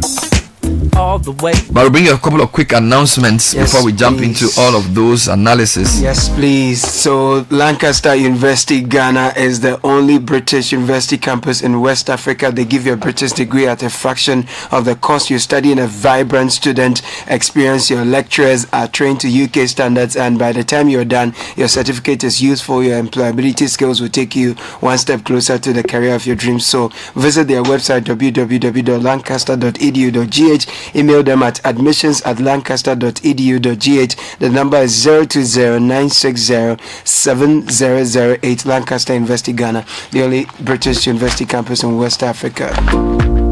If you're looking for a delicious snack for both kids and adults, try Bell Moo flavored milk. It's great. It comes in chocolate and strawberry flavors, perfect for any time of the day. For bulk distribution, please call 0544-335-900, 0544-335-800. Bell Moo, maliciously delicious, another quality product from Bell Aqua. And it's time to maximize and grow your business exponentially with the Bisame app. It helps you connect to customers. Simply register your business, reach more customers, and watch your sales soar. With Bisame app, your security is assured. Our trade assurance ensures your online purchases are secure. Locate the item you want to buy from any social media platform. Inform Bisami the seller is called to bring the item to the office for inspection before you make payment, and the item is shipped to you wherever you are. With our in-app video calls, Bisami app gives you more safety. Grow your business, connect with customers, and enjoy success with ease. Zenith Bank wishes customers a happy new year. As we welcome 2025, we extend our heartfelt appreciation for your loyalty. Remain steadfast in our commitment to providing innovative banking solutions and delivering exceptional service to you.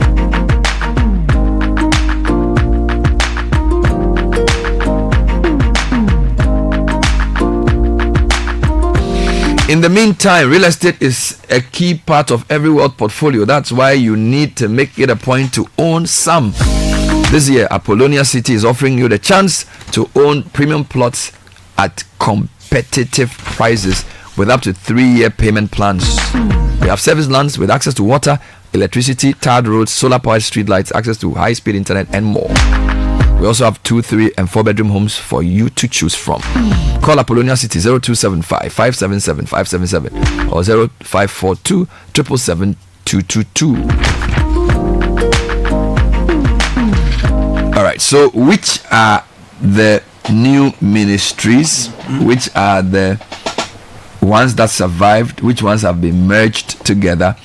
And which ones have been completely scrapped? So Graham is here. So you have an infographic which has been divided into 4. Yes. Right, so maybe walk us through the 23 ministries, and then we'll know which ones were removed, if you can. So the 23 we have finance, health, interior, defense, education, energy and green transition. So it looks like they've added something to the energy. The name has changed. Yeah, exactly. Okay. Roads and highways, transport, sports and recreation. Okay. Office of the Attorney General and the Ministry of Justice. But for just to go back to the sports, they've removed the youth part and a new ministry will come. I'll get to that. So recreation is now the new. It's now no longer youth and sports. It's sports and recreation, lands and natural resources, local government, chieftaincy and religious affairs. So the chieftaincy ministry has been added to the local government ministry. That's going to be a very big ministry. Yeah. So then we have foreign affairs, communication, digital technology and innovation. Hold on. Communication, digital technology and innovation.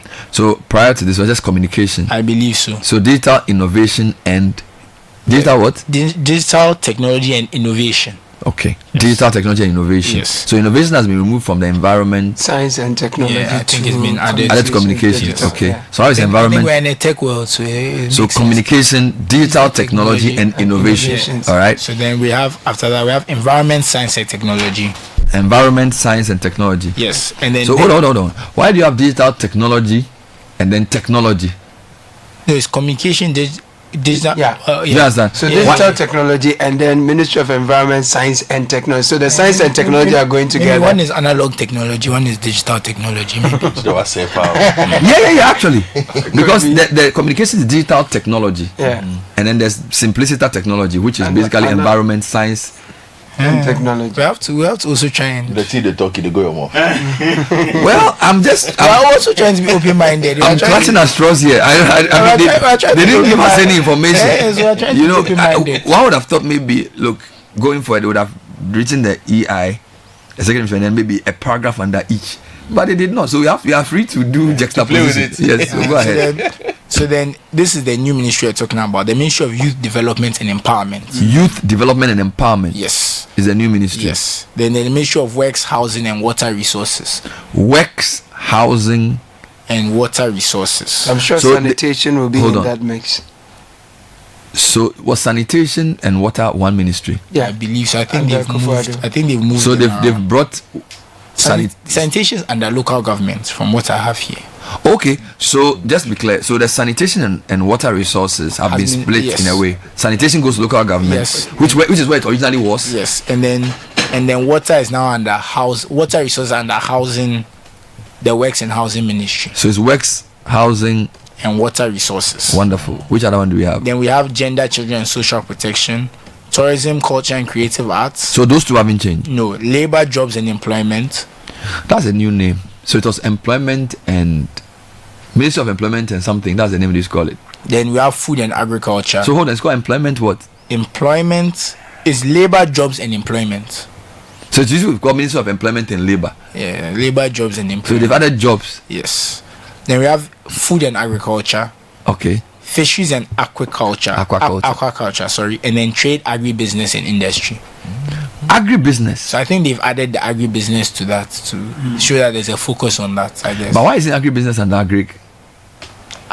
So trade. But I guess maybe because we are doing export crops. I'm just trying to be open-minded. So agribusiness, because that's where. Well, somebody needs to explain this. In time, I'm sure we'll understand it. All right. So there's trade, agribusiness, and what? Industry. And industry. Yes, so those are the 23. Great. So which ministries have disappeared completely? So railways is gone. National security gone. Water and sanitation and gone. Information. Now the key point.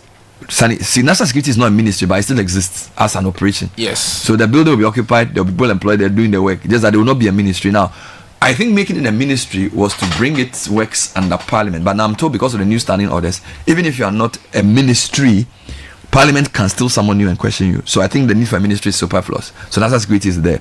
What's the next one? Under the 4 that's gone. So yes, railways. We talked about railways. Railways is gone. Railways, I think it's under one of the transport. It's gone under transport. Yes. Okay. Which other one is gone? We spoke about water and sanitation being split. So water joining works and housing, and sanitation has gone to local government where it originally belonged. Yes. And then the information ministry, we are going to assume is under the communication ministry now, because that's the only way. That's the only place you can see. Exactly. All right. Now, which ones have been merged? Yeah. So we've spoken about that already. Because all of them have been. So you have 23. Yes. So a couple of things. If you Caleb, I want you to give me quickly. In this Fourth Republic, what's been the average number of ministers? Because the 60 looks very ambitious. Okay. Now, what was interesting about the 60 is that the 2 leading candidates for both political parties promised around the same number. So clearly, just an addition, the employment ministries also have pensions. Pensions is no longer there. So I think it's not mentioned, but I think it will still be there. But the other ministry that's gone is Parliamentary Affairs. Yes, I think that was from a while back, but it was still in the budget. But I think that from. So Parliamentary Affairs is also gone. Yes. Okay.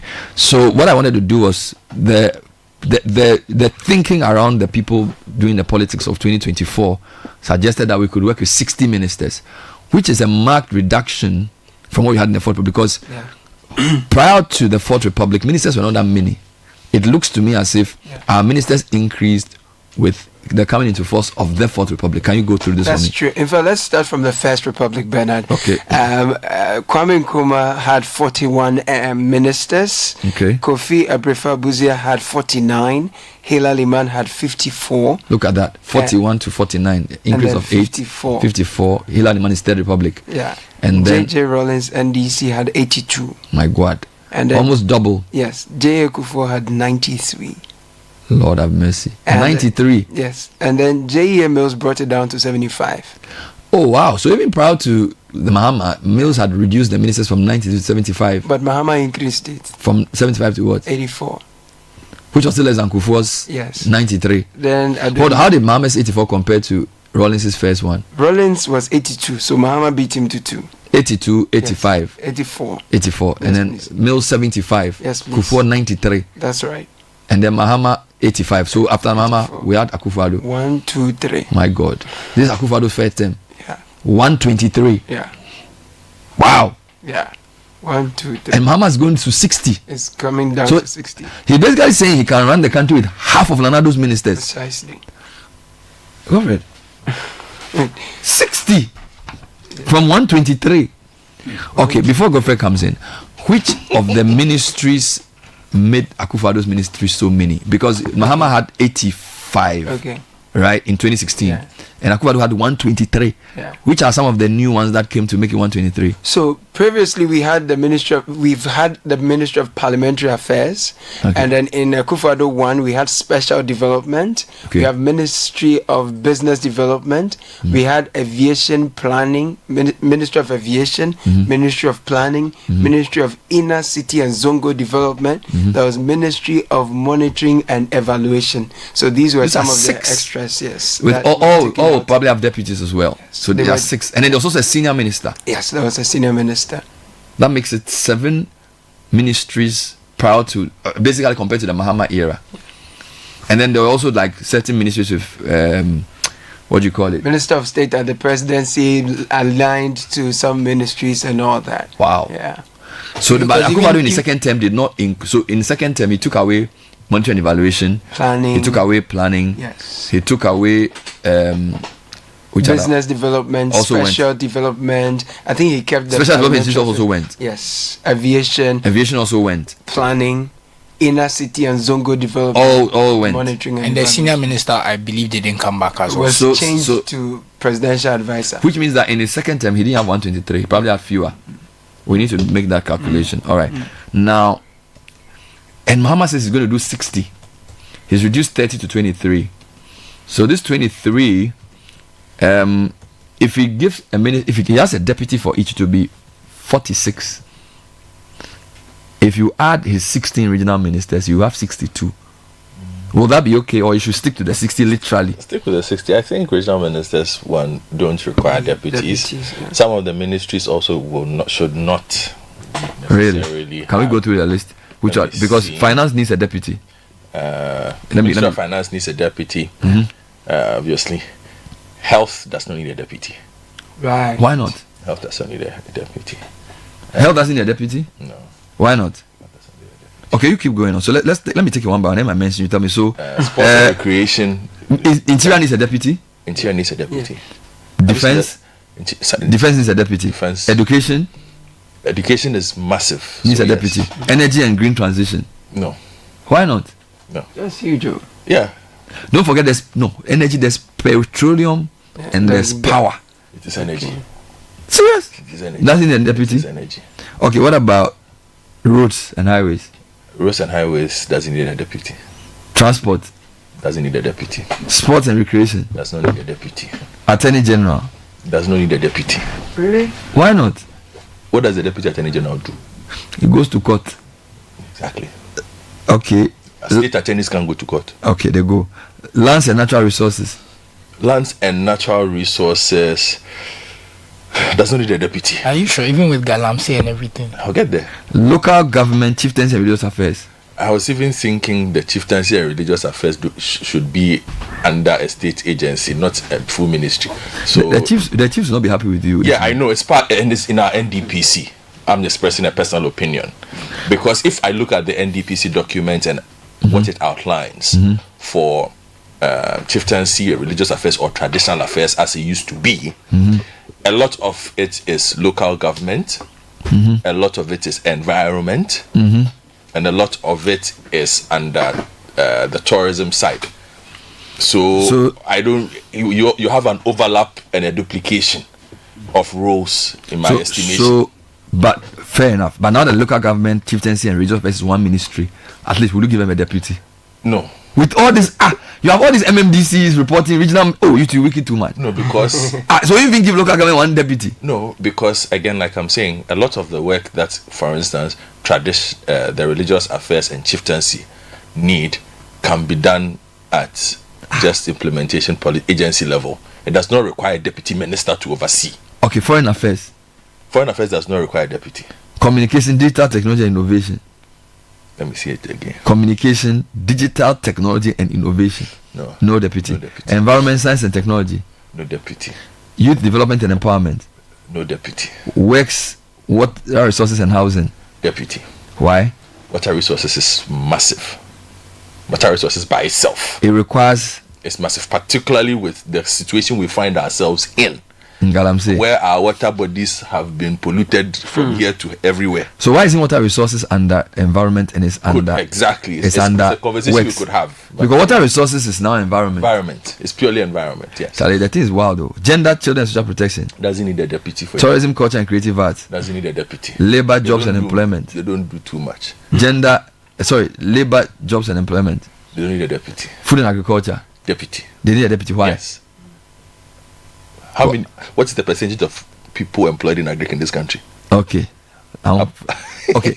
Now the food crisis, agribusiness is part. Agribusiness under trade. What is under trade? Oh, okay.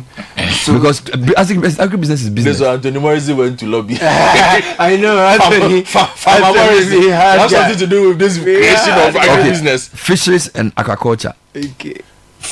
No deputy. No deputy. Trade, agribusiness, and industry.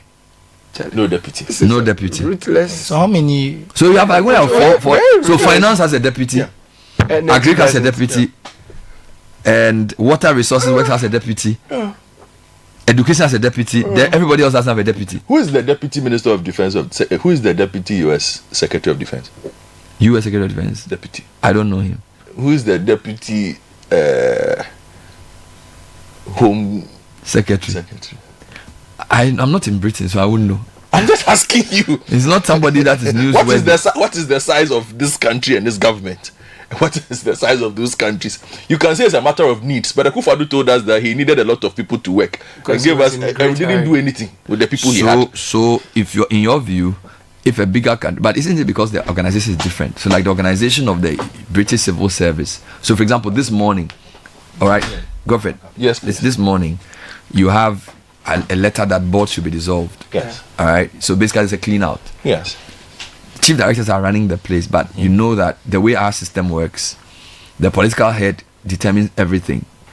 So I'm not sure if the way permanent secretaries work in the UK and the kind of continuity it gives to their public service, we have the same kind of thing here. It's about empowering the chief directors properly. I think some of the ministries, in fact, do have chief directors who have the requisite experience and who are also trusted by the people who come in to provide the support. I've been in one ministry where I was looking for an interview. The minister sent for the chief director to ask him whether he should grant me the interview. And for the chief director to sit down and listen to the interview.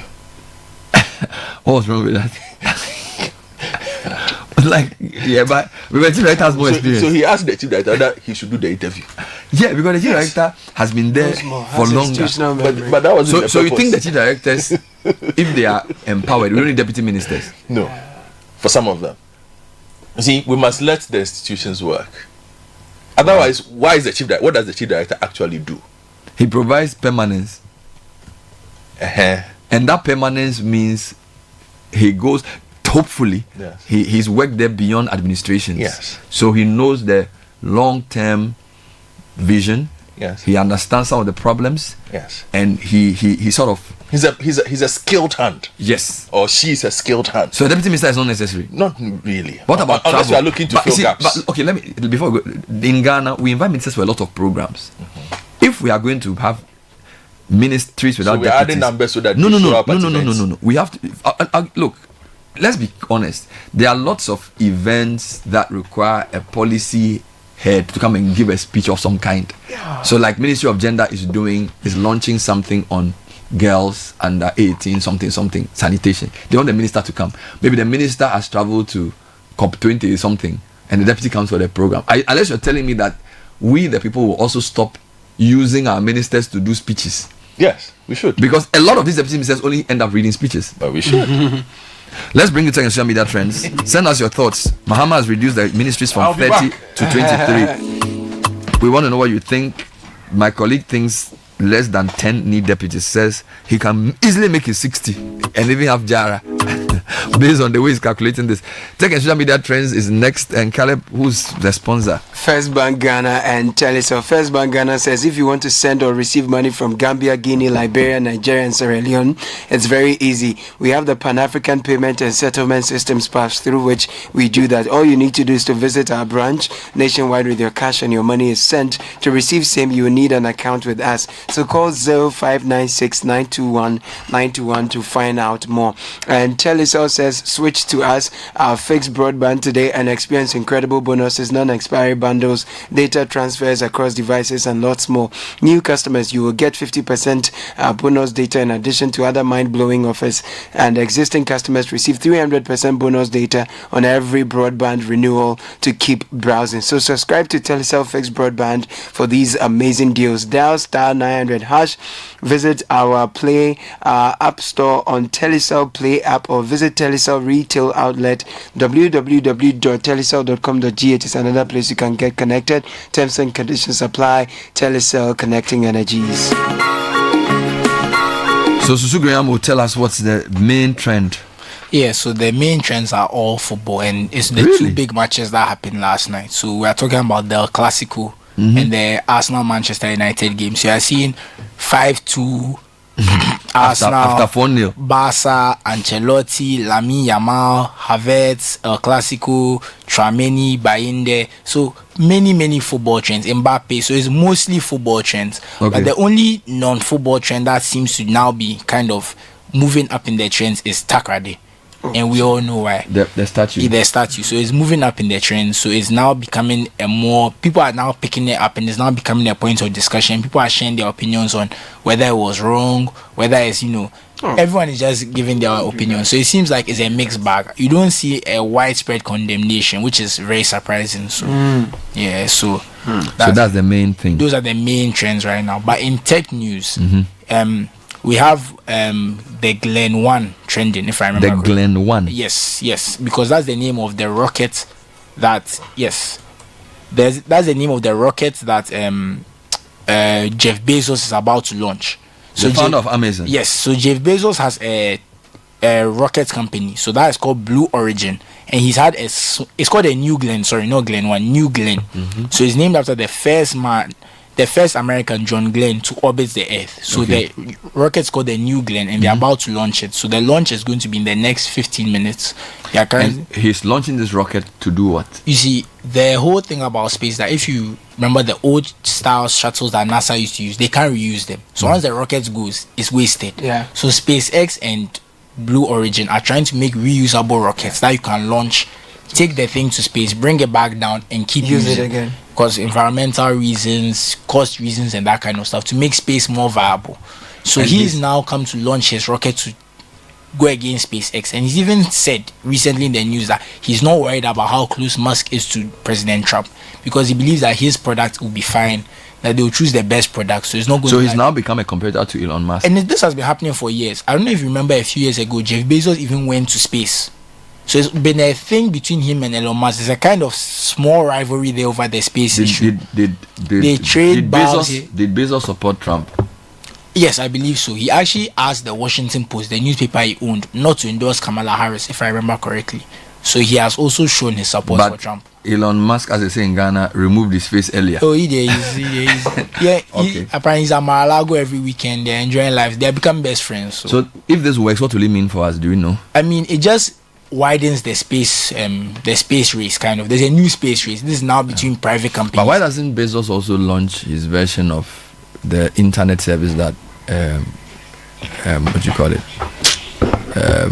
Elon Musk has introduced, the one that we are all using now, Starlink? Because basically satellite based, right? But you see, I don't think maybe he's interested in internet, because he has Amazon Web Services, which nearly everyone uses. So he's feeling to himself, everyone's already using my thing. There's no need to even go into the providing internet side. I'm already carrying the internet. So these tech millionaires are going at each other. Yeah, so there's a bit of a rivalry. It's a progressive battle. Yeah, so the new space race is no longer America and Russia. It's now private companies. Amazing.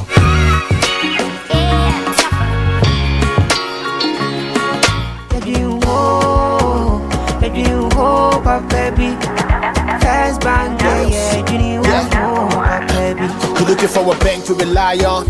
Let me give you a shoulder to lie on. Wouldn't we seek out to bank it, no lie. Only one place where I get my eye on. Make I introduce you all to First Bank, the best services in the world, first rank. Customer service, everything is well planned. I make music, I travel, I sell land. They be my reserve tank. Cause every time I know my money's safe. Universal banking ain't in me here on the date. I'm a busy person, me no need time to wait. Now I got to Spain, even when I'm in the States. My me blue shirt. They tell me office a chilly, but who cares? Cause I bank with the best. I'm lucky, I'm too blessed. When it comes to First Bank, it's too west. Everything is you first. Nobody feed do I'm like us. Do I'm like us. First Bank we treat you first. Treat you first. Somebody see yeah. Think about you first. Think about you first. You first. First Bank. There's a business in every woman, from the young lady brimming with exciting and novel business ideas to the market queen managing her empire. There's the she architect, quantity surveyor, realtor, business consultant, crafting dreams into reality, and the multitasking mom seamlessly blending work at home. The entrepreneur, meticulously checking stock, to the corporate woman, sealing deals on the move. Indeed, there's a business in every woman.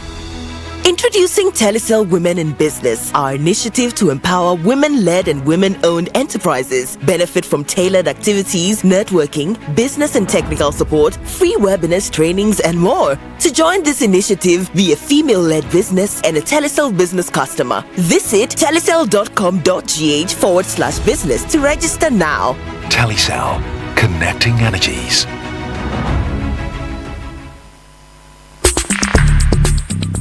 Join the conversation on the Citi Breakfast Show on Facebook at facebook.com/Citi97.3, Twitter at twitter.com/Citi973, and Instagram at instagram.com/Citi973 with the hashtag CitiCBS.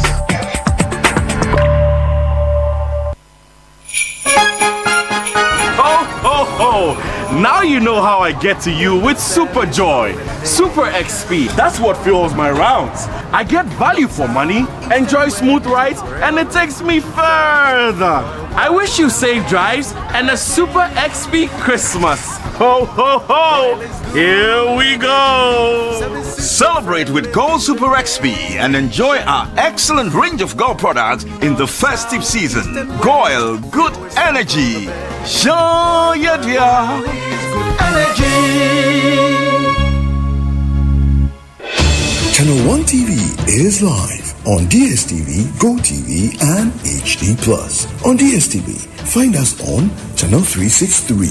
On GoTV, we're on Channel 117. And on HD+, get us on Channel 108. On a digital TV, run a new search. But take note that without an antenna, you cannot access Channel 1 TV. Channel 1 TV can be accessed on any free-to-air digital box, like the DSTV and HD+ boxes. Channel 1 TV, telling your story, empowering change. Imagine waking up in a beautiful home you can call your own, or watching the value of the plot of land you invested in grow year after year. This 2025, Apollonia City is inviting you to start the year right by making a smart investment in property. Apollonia City offers high-quality real estate that is ever appreciating. At Apollonia City, the value is not just your home or land. It is also the area that surrounds it. Tarred roads with safe speed limits, drainage for even the most punishing floods, and neighborhood planning that ensures your view will never change. Choose any of our serviced or semi-serviced plots or any of our beautifully crafted homes and enjoy up to a 3-year payment plan. Call us on 0275 577 577 or 0542 777 222 and let's help you start the year right. Anymore, pop quiz. Are you ready? Hit me. Can you give me 3 words that start with omni? Oh, that's easy. Omnibus, omnipotent, omnibus. The bank with a really nice signboard. Hey, Radzi, you mean Omnibisic. OMNIBSIC. Omnibisic. Let me hear you say it. Omnibisic. Perfect. Is that an abbreviation? Not entirely. And it's not just a bank with nice signboards either. Omnibisic Bank is Ghana's fastest growing bank with innovative banking products and headquarters in Atlantic Tower at Airport City, Accra, as well as 40 branches across the country. Omnibisic Bank has the final word on excellent customer service delivery in Ghana. Plus, they have the coolest signboard. Yes, they do. And the coolest name, Omnibisic.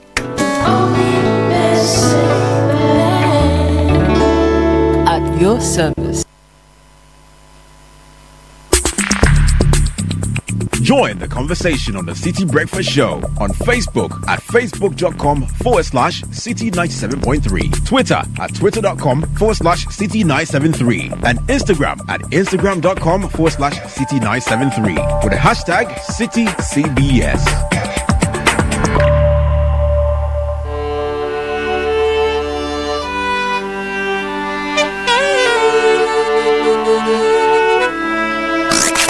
Unleashing the power of relevant radio. This is Citi 97.3.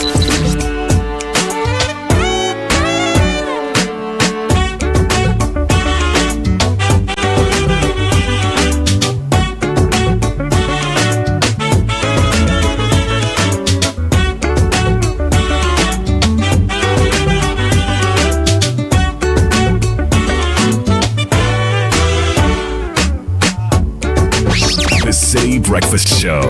Rise above the noise. 40 minutes past 8. What do you make of the list reduction? 30 becomes 23. Some merged, some scrapped, some renamed.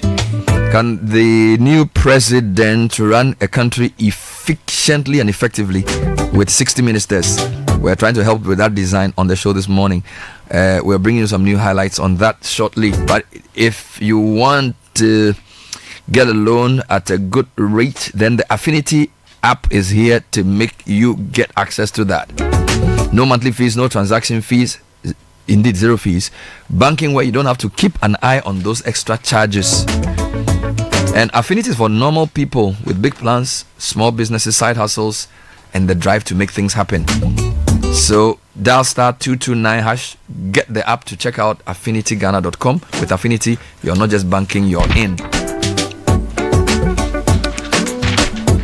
And make the holidays unforgettable. Treat your family and friends to a celebration at the African Regent Hotel. Yes, the African Regent, that's what it used to be called Hotel Kufuor, but it's a beautiful place. We have delightful welcome drinks, mouth-watering delicacies, and soothing melodies in a relaxed atmosphere. All at some great prices. Come for an unforgettable experience at the African Regent. Call 0268-265-386 or call our landline 0302-765-180 or send an email to mkt@african-regent-hotel.com or simply Google African Regent for more information. GR is reminding you that your VAT needs to be paid before the 15th of each month or by the 15th of each month, which is the Wednesday, the day after tomorrow. Withholding taxes are for different things: payment for supply of goods, for works, for services, also VAT deducted for suppliers operating the VAT standards rate, etc. So make sure you go on to the taxpayersportal.com or call 0800 900 110 or send an email to info@gra.gov.gh. Make sure to do your payment on time because late payment attracts a penalty. And buy or renew your existing motor insurance policy and enjoy amazing rewards, free fuel coupons for your car and airtime for your phone. It's simple, in short, naturally. We have more than 100 years of trusted experience. We're here to secure your peace of mind. So visit any of our branches, connect with your insurance agent or broker, use your Enterprise Advantage app for convenience, and enjoy free fuel coupons and airtime instantly when you buy or renew your motor insurance. Enterprise Insurance is rated AAA by the GCR for financial strength and claims paying ability. Terms and conditions apply. Enterprise is your advantage.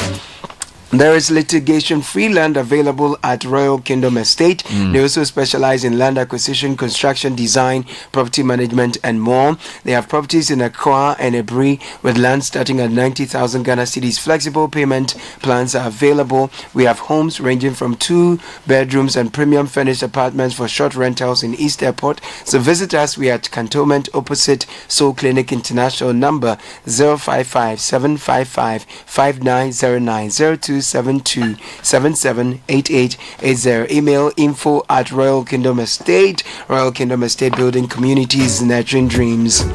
Lead the change with the university built for tomorrow's leaders. Heritage Christian University is set up to provide that missing link. Since 2018, we have provided 450,000 Ghana cedis as startup grants to a number of our students to start their businesses. We place emphasis on entrepreneurship, technology, practical learning, and professional certification. We are behind the Olympic Stadium at Amasaman, so call us now 0547 7777 31 02022 98399. www.hcuc.edu.gh is our website. We are educating compassionate entrepreneurial leaders.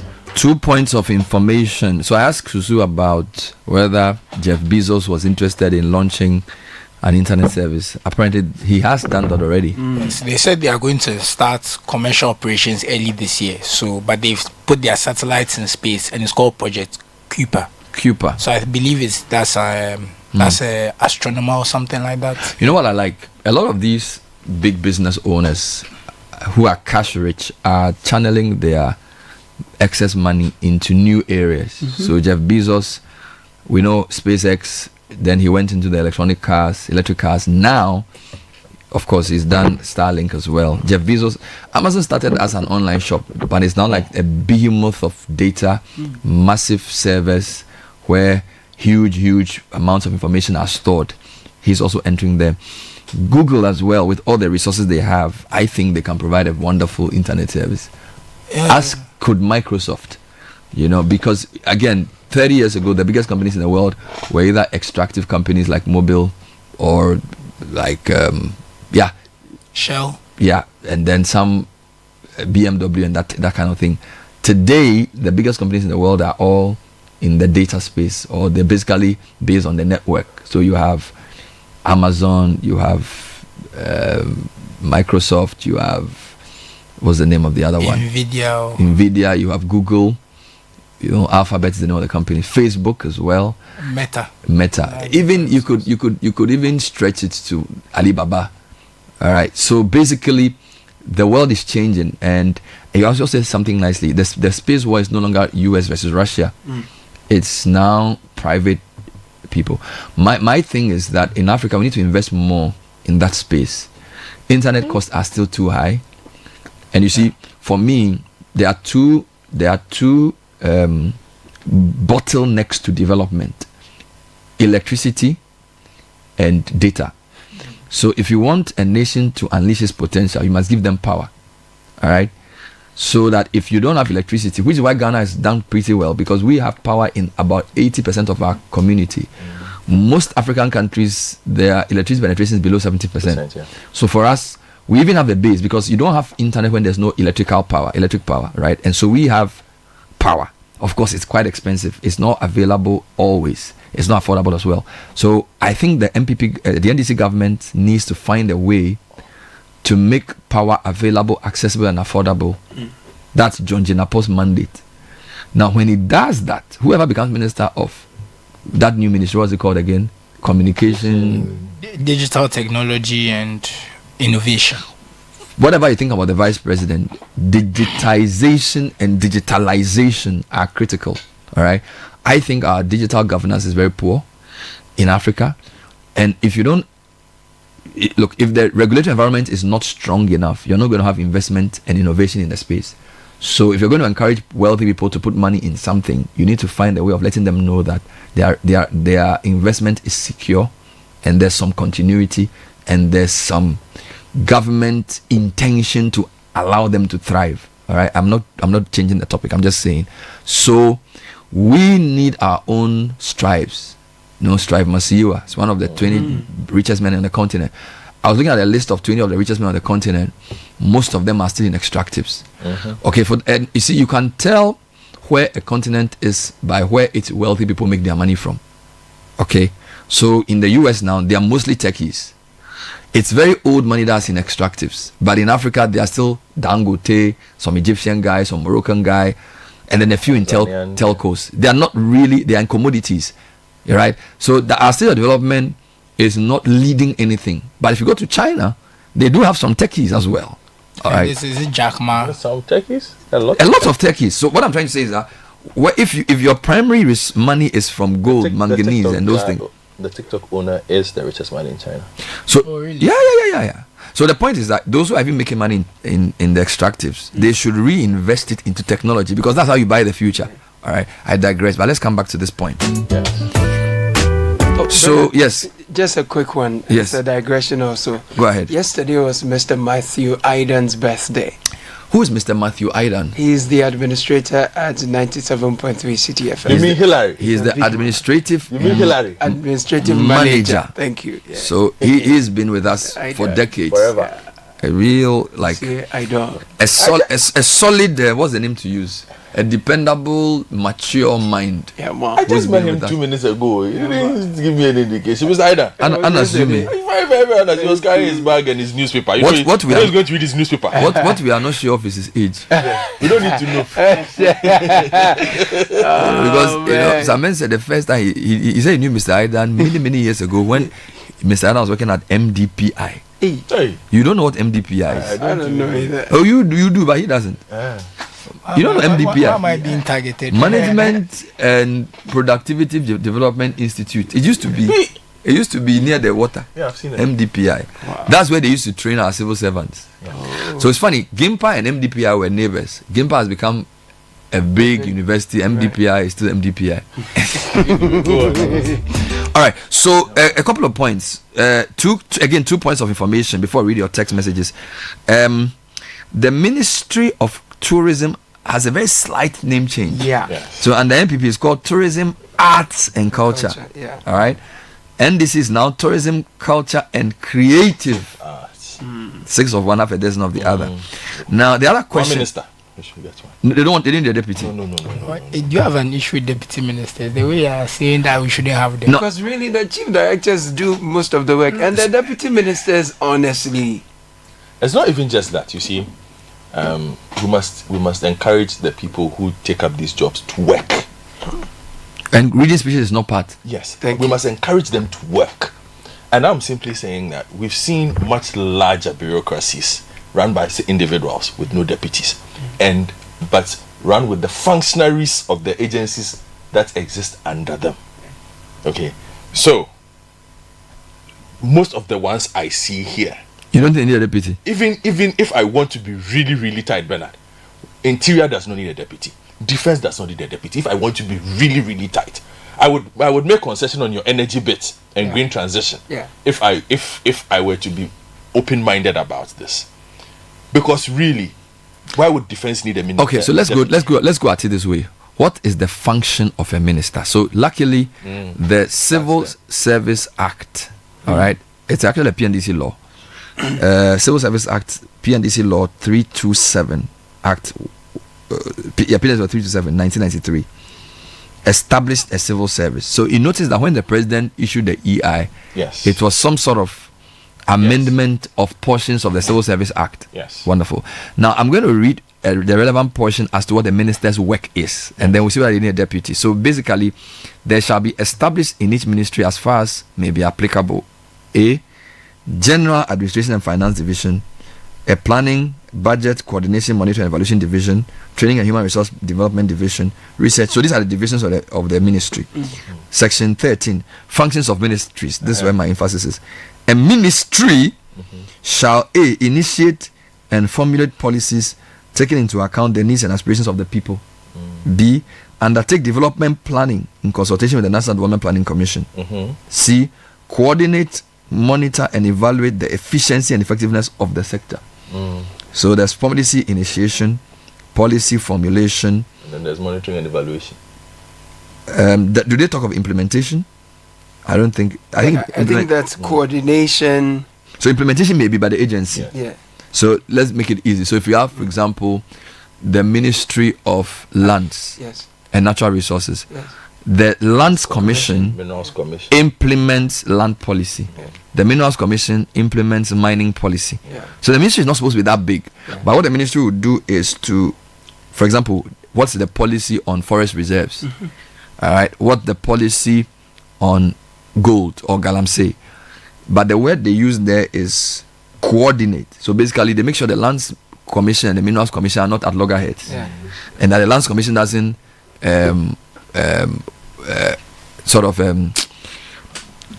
allow somebody to do something that Minerals Commission doesn't allow. And I'll give you a good example. Men's Gold became something because I don't think there was coordination between some agencies. So you had the SEC, which is overseeing some kinds of investments. The BOG, which oversees financial institutions.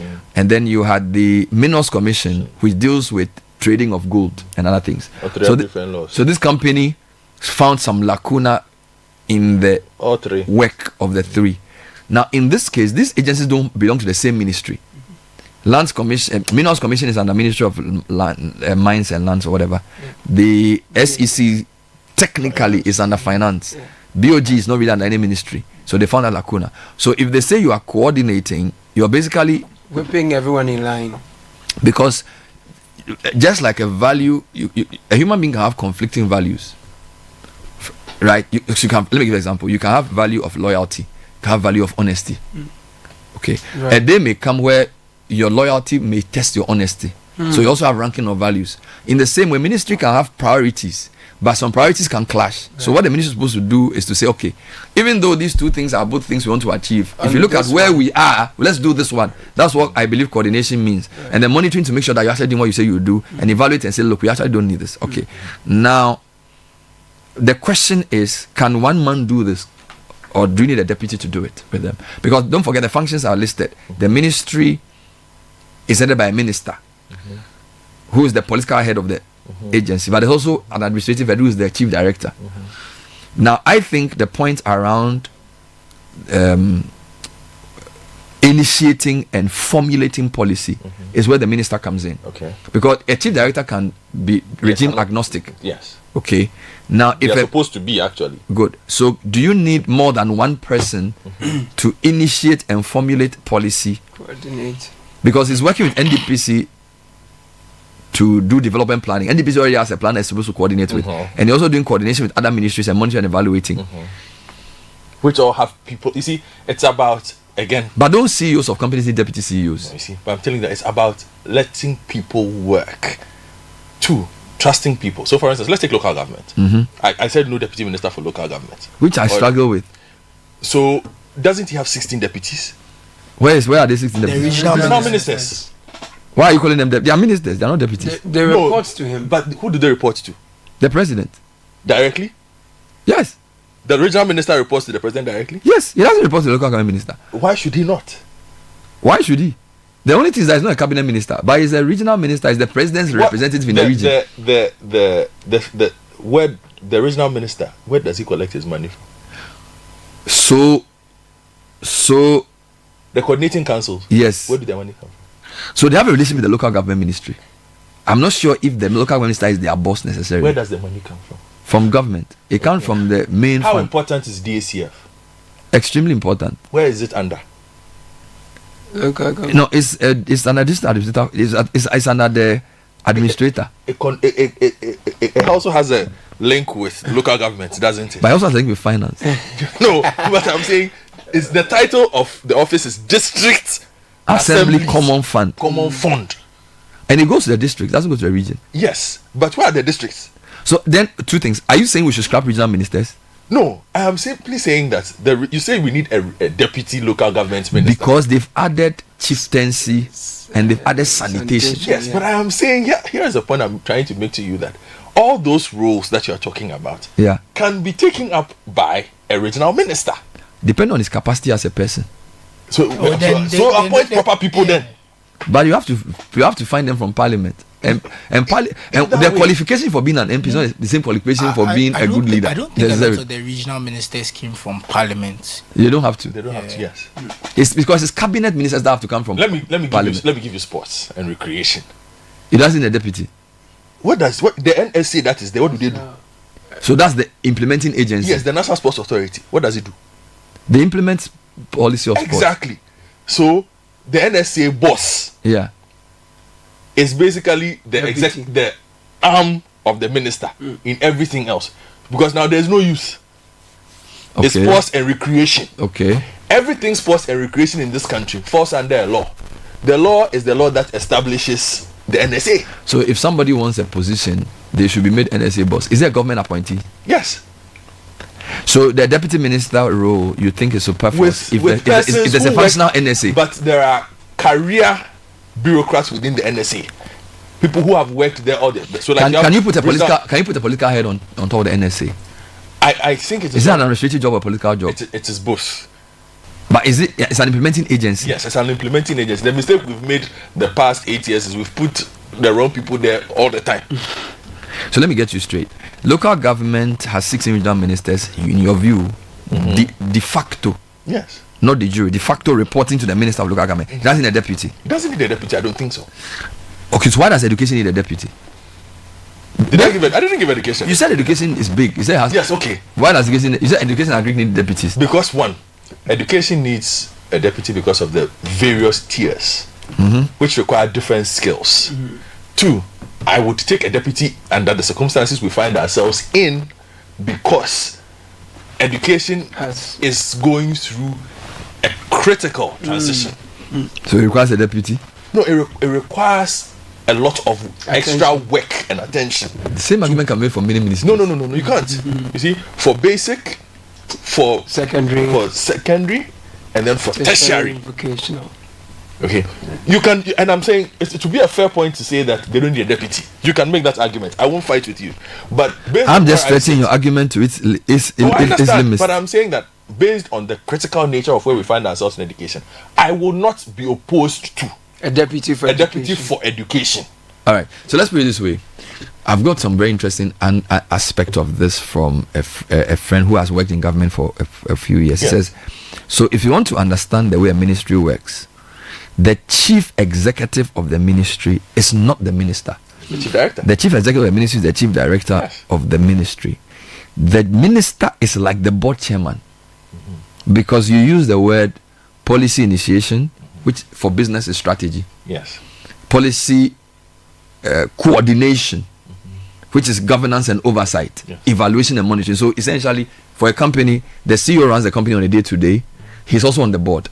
Then you have a board chair who chairs a board that gives strategic direction. So where will we compete and how will we compete? This is what the board will do, and then the CEO will implement that policy. Now his point is that the minister is like the board chair of the ministry, and the chief director is the CEO. The only problem is people win political power and appoint their political people as heads of this so-called board, using this analogy. Now, this board person does not trust the guy who's the CEO because he worked the previous CEO or board chairman. So it's like, no, this guy, he's MPP. I can't work with him. So let me either move a chief director, and by the way, one ministry chief director, because of the way the work is, it's very difficult to just appoint a chief director. You have to find somebody within the civil service who knows the work and has reached that level. Good, because you can't also just leapfrog somebody. So I feel like this, if this your plan is going to work, then the president must allow chief directors to assume the position that they originally were to assume. Because I go and moderate a program, and now you're sort of they are recognizing people, and now like every chief director must recognize two, because it's like so we are here at the ministry of this. They're big people, they've worked hard. But that's the problem. You have the ministry here, the politician has just 4 years. You, the chief director, are supposed to be there for like 15 years. So you don't even need that thing, but like it's now chief directors need to recognize, deputy ministers are being recognized, even heads of units are now asking for attention. Even now in Ghana, chief of staff, for a long time we didn't know who the hell the chief of staff was under Rawlings. Now chief of staff is such a big thing that everywhere you go you have to mention who the chief of staff is. You get it? So we've become a society of posts. All right, and number two, we have politicized everything. So even though you're saying we don't need deputy ministers, in the ministries where the chief of staff has been there for very long and cannot be changed, what they tend to do is to appoint a minister with a number of deputies who becomes top heavy to sort of, I don't know what word to use, to put the political imprint of the party on that ministry. Do you follow me? So I'm not sure your deputy minister suggestion can go if you don't do other things. Your deputy minister thing can work, i.e. many of them doing deputy ministers, if you've done an evaluation of each ministry, looked at the strength of the chief director and the way the ministry has been set out, and then the capacity of the man or woman you're appointing as minister itself. Capacity. Do you get it? And then the strength of the agencies under them. So let's take lands. If you have lands commission with a solid chief executive, minerals commission, solid chief executive, okay, and then you also have a chief director with experience and credibility across administrations, then if you have just one person as minister, you can still implement your policy. Typically, and then of course there's also pressure to appoint people, which you cannot also lose sight of, because Rawlings from 93 to 20 Rawlings from 1982 to 93 did not have elections. So he can keep Kwame Nkrumah as local government for 12 years to do his work. Immediately we became a democracy with all the things we said in our law. He has to look at certain considerations. He has to look at regional balance. He has to make sure that every 4 years the machine is well oiled for elections. You get it? So the democracy we have chosen, inherent in it are things that weaken institutional development. But do you understand? We are discussing solutions here. We are discussing a mindset change. Okay. Which is what the government is proposing. Which is why it says that it will work with 60 ministers. So is that perhaps we can assume this is the start of a mindset change, where we're saying we will be more efficient, we will be leaner. But the reality of this also has to be, in the end, you must prove to us what savings you made. Yes. You see, because if we are 20, how many now? 23. But within the 23, there are 1 million people. Yeah. You understand? You haven't made any savings. Yeah. So it is being lean by size and by function. As well. Because, so for example, let's read some comments after this. Yes, but before I go to the comments, just to build on Godfred's argument, you can have 23 but more people around it. For example, if you look at the Ministry of Agric, there was a Minister of State at the Ministry of Food and Agriculture. His name was Dr. Nura. Really? Yes. While he was there, then there was a Minister of Food and Agriculture, Dr. Brian Echampong. While he was the minister, one of his deputies was in charge of horticulture, Dr. George. No, he's not Dr. Honorable George Odro, horticulture. And then we had a minister deputy in charge of annual crops, Dr. Sagri Bambangi. He was there. It's a technical function. Then you had Kennedy Osenyako, Honorable. He was deputy minister in charge of perennial crops. So you have annual crops, perennial crops. So this was under this was under the minister Brian. No, this was before Brian. This was the 90s. This was the 2017-2021 team. If that's so, then Brian's name would not be here. It would have been because what Akoto. I know was Akoto. Yes. So Akoto had all those deputies. Okay. I don't know whether this is Brian also had that. Okay. Because in 2021 they reduced the ministers. Okay. So under 2017, okay, this new Rajeli guy was crops. Yeah. Then there was Sagri Bambangi who was MP. He was for perennials, like tuber crops or something. Annual crops. Then there was a third guy, Kennedy Osenyako. Yeah, so there were about 3. So before the chief director. So you are telling me that within the Agric Ministry, yes, there is no person, policy person or technical person who knows perennial crops. But you see, you need to also understand that. You see what I'm saying? That what a minister means in Ghana has to also be considered. You see, a minister in Ghana, there are many things he has to do. You can say, let me give you a typical example. When you go to a typical ministry, you have at least 20 people waiting to see the minister for whatever reason. Some are chiefs, some are pastors. Nothing to do with the minister's work. Some could. All right. Then you have delegations that have to meet him. So he has agencies that have to meet him. He has to meet IFAD. He has to meet Food and Agriculture Organization. Then there are conferences to be attended in Rome, in Nairobi, wherever. Then there are events to go to in Ghana. So you're doing a National Agri Stakeholders Conference. You are doing whatever. So my point is that what a minister means in Ghana should be considered when we discuss this. So a typical minister in the UK, there's a very strongly oiled civil service with its functions. So the minister, media appearances are very rare. He goes to parliament when he has to, and he does specific things to make sure that certain policies are implemented. It's probably at WTO regularly to argue on policy for agric and subsidies. All right. He rarely travels to even Africa. Now, a minister of agric in Ghana, he will do, if you look at typical itinerary, okay, so let's assume they've long PFJ. He has a PSA coordinating secretariat. Then he has a whole set of meetings with financial institutions in agric, ADB, the rest of them.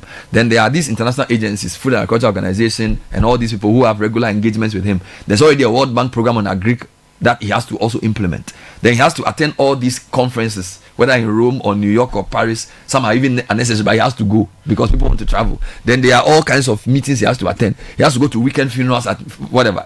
Now, I'm not saying that's what he's supposed to do, but this is what we've made it to become. Okay. So now, if a minister, he also has to be at the beck and call of the president for cabinet. So let's assume in a particular day, there are 3 events he has to attend in Accra.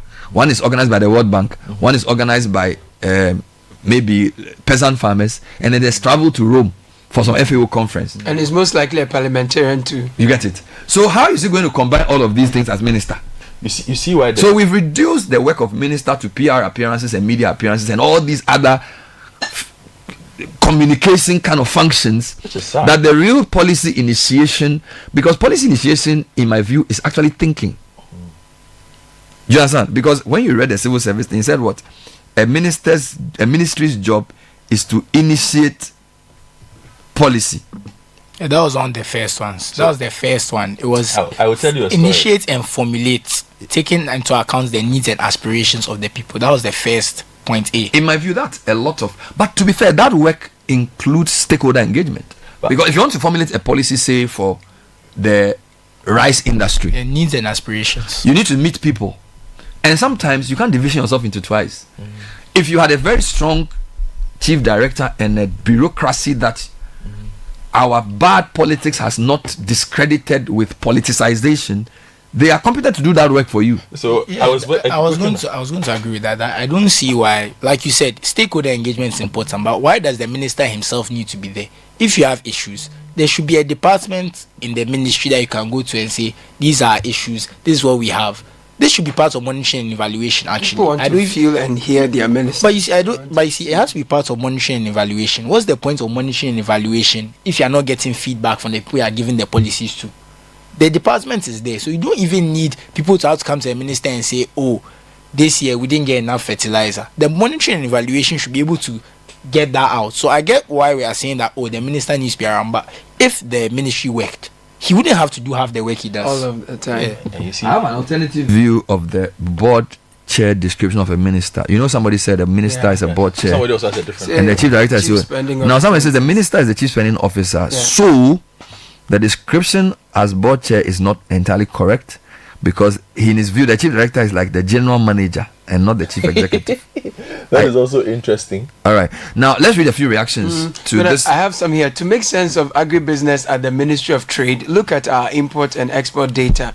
Aside mining, vehicles and machines, chemicals and oil, agribusiness contributes the most to import and export, about $5 to $8 billion in and then $5 to $8 billion out. Raw commodities, manufacturing and processing are largely agribusiness led. A Ministry of Trade that is married to agribusiness will be beneficial if executed well. Remember 1D, 1F. Strategically, most of the businesses are agribusiness and it was under trade. So VIM.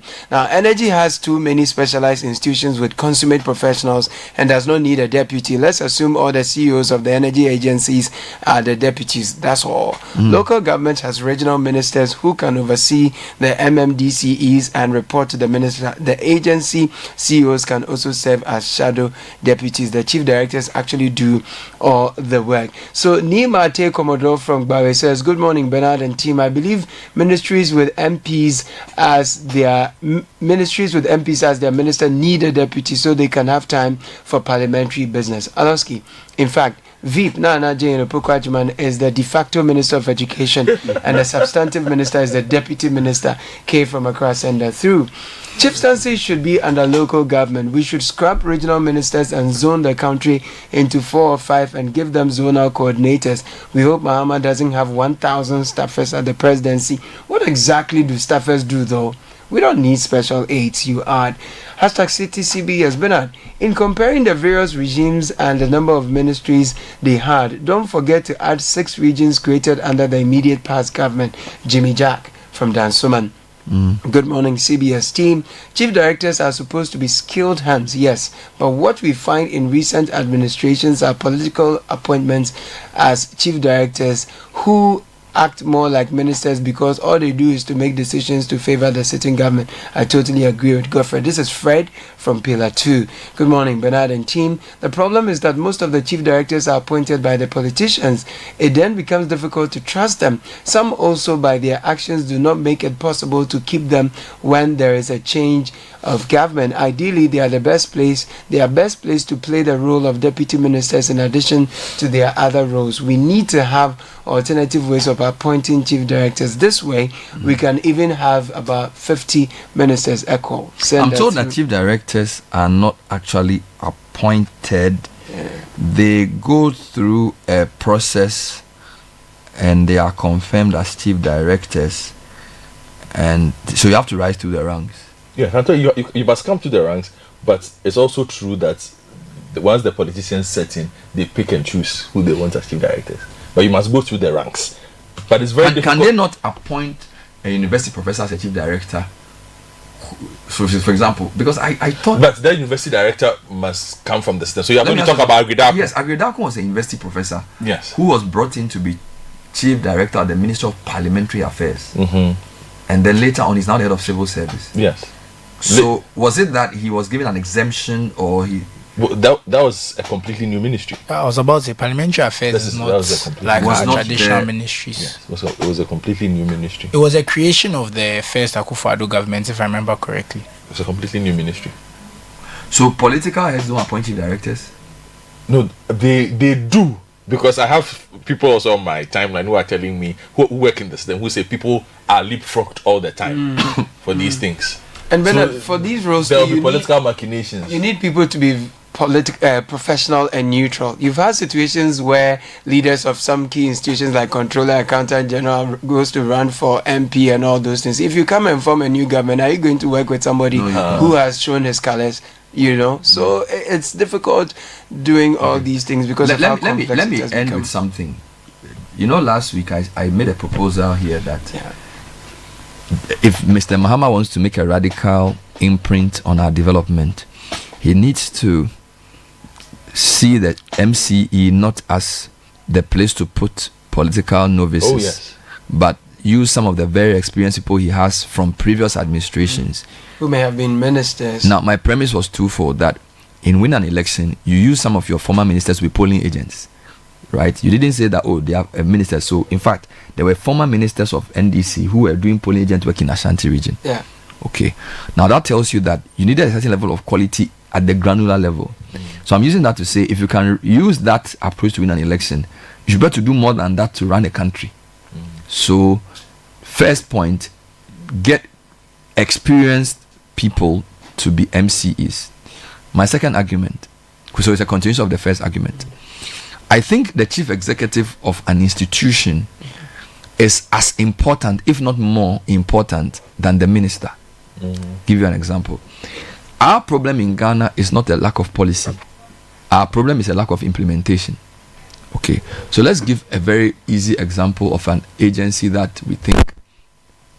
Let me use tourism. I've been lucky to have, and I come to all of this from MCing, moderating conferences. So last 2 weeks, I moderated an event called Beyond the Return, Securing the Gains, or something like this. Right. So the minister was there. Look, there was a deputy minister and there was a chief director. No, there was a deputy minister and then there was a, what do you call it, head of Ghana Tourist Authority. Okay. Godfred. I think that the most important appointment in any ministry is the head of the implementing agency. With the exception of one or two ministries. There are some ministries where, like energy, where there are specific things a minister must do. Yeah. So, for example, if you want to sign a power purchase agreement, or you want to sign an energy agreement for oil blocks, the minister has special powers. I think lands also has that. Yeah. I think beyond those, our problem in Ghana is not a policy problem. Our problem is an implementation problem. And this problem is not just for politics. Even in business, Ghanaians have great ideas. Execution. Good. Now, if execution is your number one problem, you don't put your best people at policy formulation. Because this week, the president has announced about 3 policies. Just by meeting, he went to the church, spoke about the National Cathedral. It will become a policy. He spoke about the free SHS and what needs to be done with food. It will become a policy. He spoke about uncapping. Now, if you are good, if you are a yet to be appointed Minister of Health or Finance, the president has already told us you are uncapping the NHIA. So whatever Casiel says today, the president has already announced the policy. So its implementation is what you are coming to do. So we are, the real problem is not the quality of the man who will go and sit as minister. Because in Ghana, a lot of policy comes from cabinet, and the president can announce a policy by a speech. So what you need to do is to say, okay, find Arankwesi Agyeman. Again, this may sound controversial. Because of my closeness with that ministry, they've had a couple of ministers. They had somebody who was there before Awal came, because Awal was business development. So somebody was there before. I think it was Afeku. Then they had Awal, and then they had Mesa. Arguably, the most important person in that space has been Akwesi Agyeman. Yeah. Because of his knowledge of the industry, his media background. even the professionals in the tourism space, they work with him very closely. So we've had 3 ministers, but we can all see that the authority 2019 year of return, 2021 beyond the return, renovation of specific tourist sites, we can see progress in the tourism sector because the person implementing the policy is correct. So again, people are lobbying for minister position. So second argument after Friday, Mr. Mahama, if you really want to make an imprint on Ghana, put your best people as heads of agencies. Implementing. Because that's where the rubber meets the road. The minister will give a speech, he will wear a big suit and go to parliament. This is done. But if a minister is great and has a lousy agency head, he's not going to achieve anything. And again, the reason I emphasize that in Ghana we like post. He's a minister, let's go to church and give testimony. He's a big man. But the real G is the guy who's running. Let me give you some agencies that are very critical in Ghana. Minerals Commission, very powerful. PMMs. Lands Commission, very powerful. Come to even which other ministry can I use? I use tourism. NSC. National Sports Authority. Education, GES. Ghana Education Service. GES. GHS, Ghana Health. Very, very important. You get it? So your minister can be some guy who's there to make sure that what the president wants to achieve and what's happening on the ground, there's coordination going. I don't think our best NPA, cylinder recirculation, let's stop cutting trees. NPA, Food and Drugs Authority, Standards Authority. Okay, we can stretch this. Which other ministry do we have? Go to Ministry of Communication, National Communication Authority. All our problems as media, NMC, lack of internet, isn't it? If internet price out, isn't the NCA? And they're the ones who said they should stop single. What do they call them? The same thing was something becoming a monopoly. Yes, radio wavelength cannot go beyond a certain. Is the sports? Is the communication authority? So Ghana Water Company. All right, Ministry of Water is there. I have spoken more to Clifford Reimer as water guy. I don't even know who the minister was before Kojo Nkrumah came. Who was the minister before? I don't know. And it doesn't really matter. It's not because it's not doing any work. The point was there earlier. The point is that where the problems in Ghana are implementation problems. So you need somebody who is very engaged on the ground and responsive to work as the head of agent. ECG, Minister of Energy. Bro, ECG. Didn't we say the guy who came in to do the debt collection did a great job? He worked under different ministers. Big. Okay, the minister may be big and traveling everywhere, but the guy who run ECG, if the guy doesn't understand what needs to be done, so I think that we are even overstretching the ministry work. We need to find a way of evaluating the government agencies and find out which of them are run well, and appoint. I think they should even advertise it for some of these. Yes, because if you look at the SIGA report, a lot of the government agencies are making losses. They are not fit for purpose. Okay, so first suggestion, appoint some of the best people as MCs. Second suggestion, let's de-emphasize ministry and emphasize government agency. Third one for me, and I'll stick with you on local government. We need to put Accra back together. And by that I mean what I've always called the pizzification of Accra has not helped. Bernard, Accra as a capital city is not competing with any capital city in Africa. No, I won't go to Africa. In our sub-region. Are you sure? Wow. Bernard, who is it competing with? Senegal is. Accra is competing with Dakar. Yeah, of course. In what? Tourism. In what? we are trying to dance. I am talking about quality of life. Okay. So Dakar is better than Accra. I'm talking about quality of life. Lagos. You don't have a functional transportation system in this. I was in Lagos city. in May. And you like the experience? I was looking at Lagos. I was looking at Accra, and I was sad. Are you serious? Lagos. Yeah. You see? Oh, stop it. Yeah. Why? What's happening? Mobility is better. They have traffic and things, but the roads they are trying to build roads. Nigeria is chaotic. It has a lot of people. Yes. Right. But it's functional. Let's not make the mistake. Oh wow! Yeah, no, that's the thing. You have to go and see Lagos. Lagos. Have you been to Abuja? Okay, Abuja is different. But Lagos. Have you been? But Lagos, if there's Lekio, Lagos is not what you think. Actually, even there are places in Ikeja which are very good. All I'm saying is the I don't know why we decided to chop up Accra into the so-called pizza. The so-called pizza slices that we have, but it has obviously not worked. It has not made the city more efficient. And as a capital city, I don't understand why a capital city should be chopped up. A capital city is a capital city for a major reason. Okay, so to have, if the mayor of Accra, for instance, says she is meeting the mayor of Dakar for a meeting, the mayor of Dakar is the mayor of Dakar. Right. But the mayor of Accra is the mayor of Accra is the mayor of Tudu. The mayor of two sub-metros. Is the mayor of Tudu. Yeah. That is it. The mayor of Accra does not control what I do here. Yeah. The mayor of Accra does not control what happens on the coast. The mayor of Accra does not control what happens in Ayawasu, West Wuogon.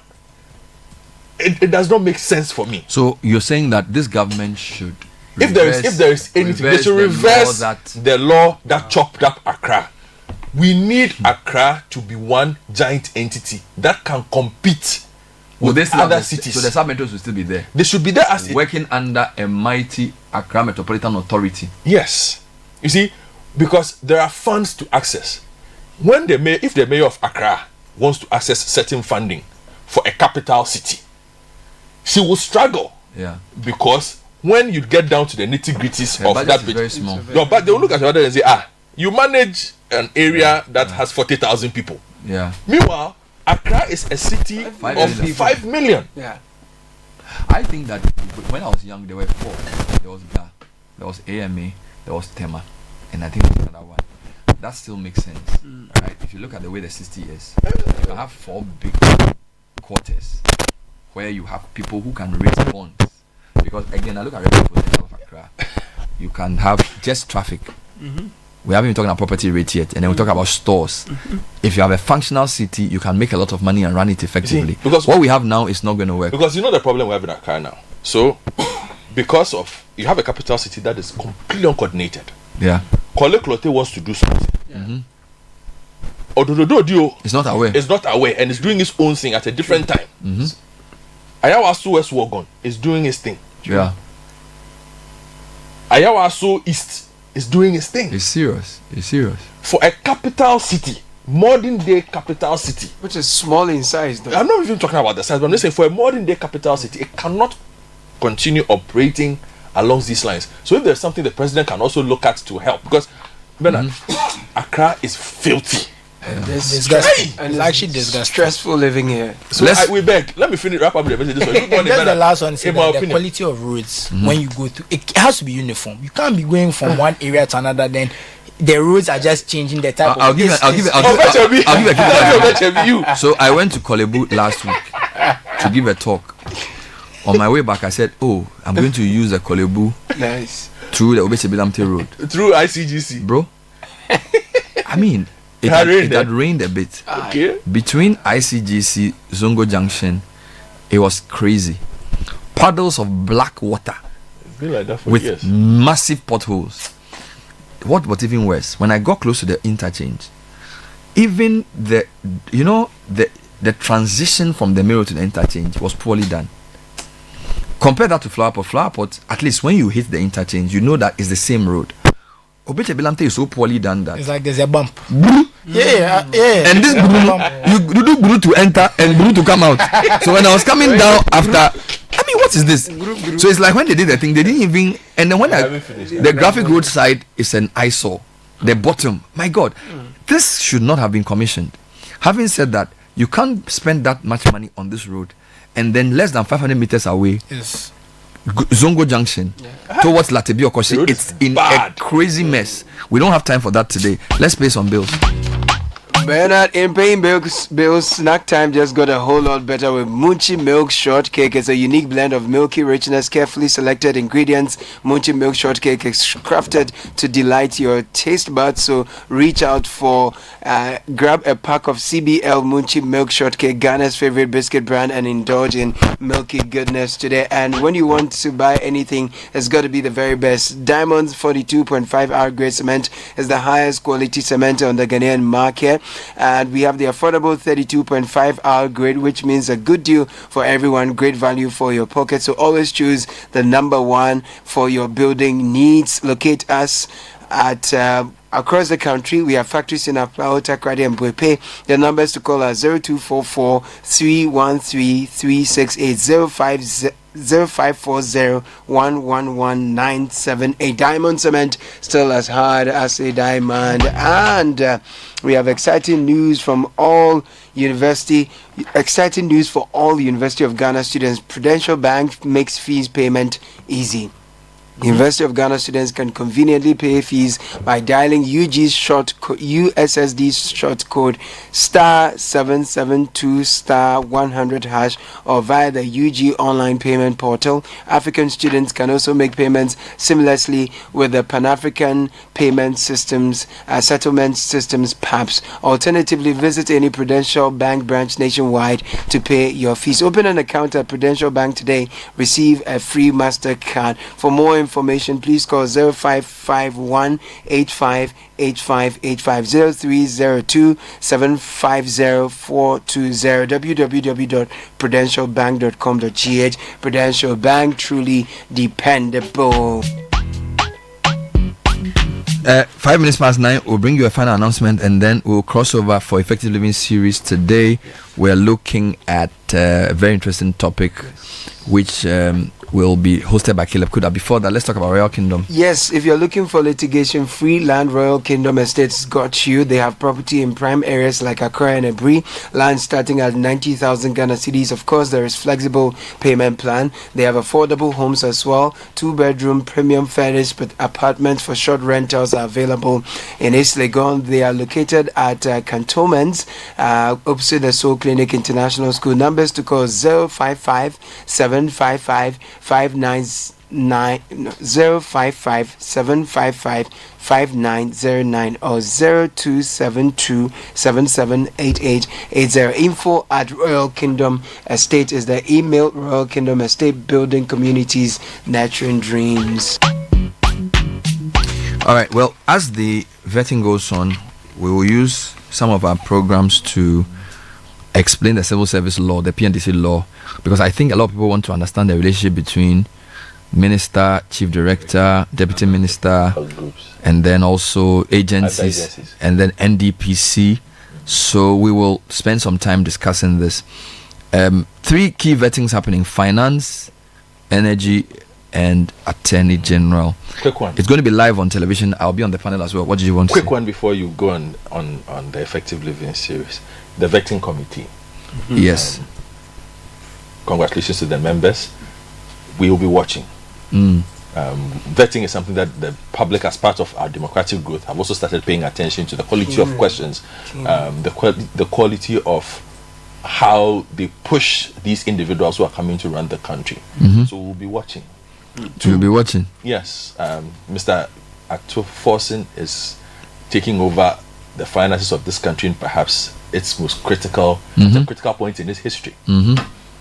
We expect to hear a lot of things, and I for one want to hear, where is the money coming from?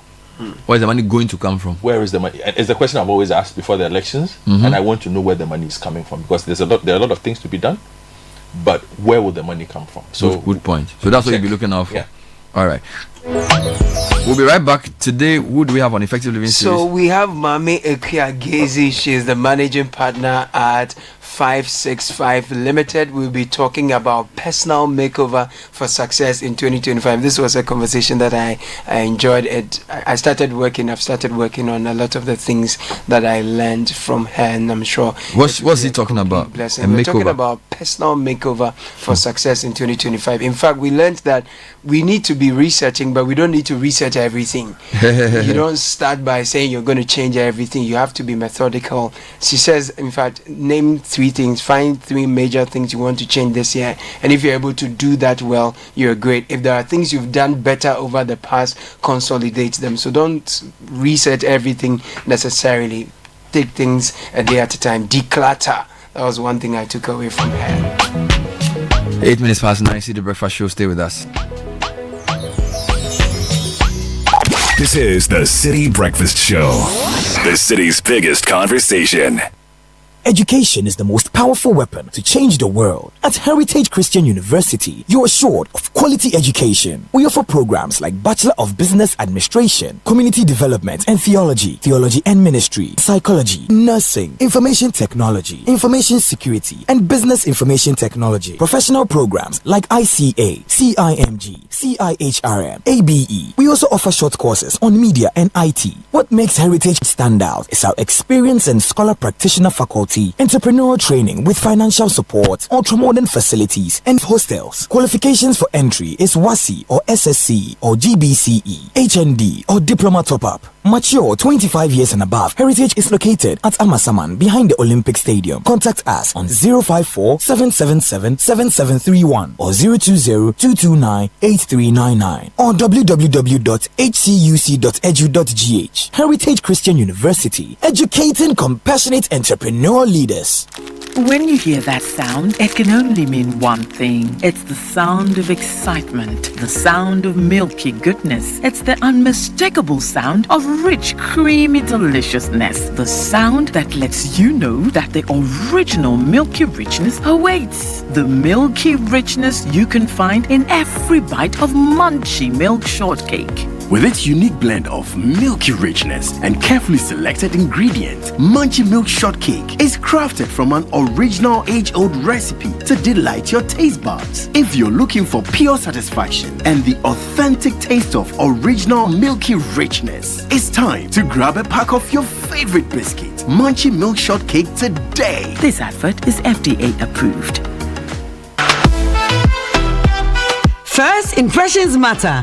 Make yours unforgettable with the irresistible scent of Princess Body Mist and Roll-On. Designed for every lady who wants to leave a lasting impression wherever she goes. And for our gentlemen, there is Style Up Perfume and Roll-On. Elevate your presence with a confident, masculine fragrance that keeps you dry and fresh all day. Because your fragrance should speak before you do, use Princess Body Mist and Roll-On and Style Up Perfume and Roll-On. Your daily essentials for smelling good from dawn till dusk. Princess and Style Up. Smell good and feel great together. The GC brand. It's all about you. This advert is FDA approved. Are you hoping to start university this January? If you want a British degree from a world-class university at a fraction of the cost, then join Lancaster University Ghana in Accra. With a diverse student community, vibrant campus life, and up to 50% scholarship to support your study, Lancaster University Ghana provides you with a world-class education that creates endless possibilities globally. Don't miss this once-in-a-lifetime opportunity. Apply to join Lancaster University Ghana, where learners become leaders. Admissions are currently open for our January 2025 intake. Apply now for our foundation program. For more information, contact us at +233 030 221 8989 or send an email to admissions@lancaster.edu.gh. Lancaster University Ghana, the only British university campus in West Africa. The Citi Breakfast Show.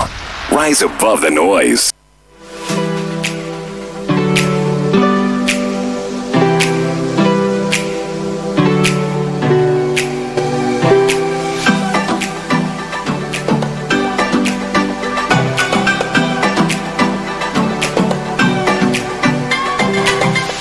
Hello and welcome to Effective Living Series 2025.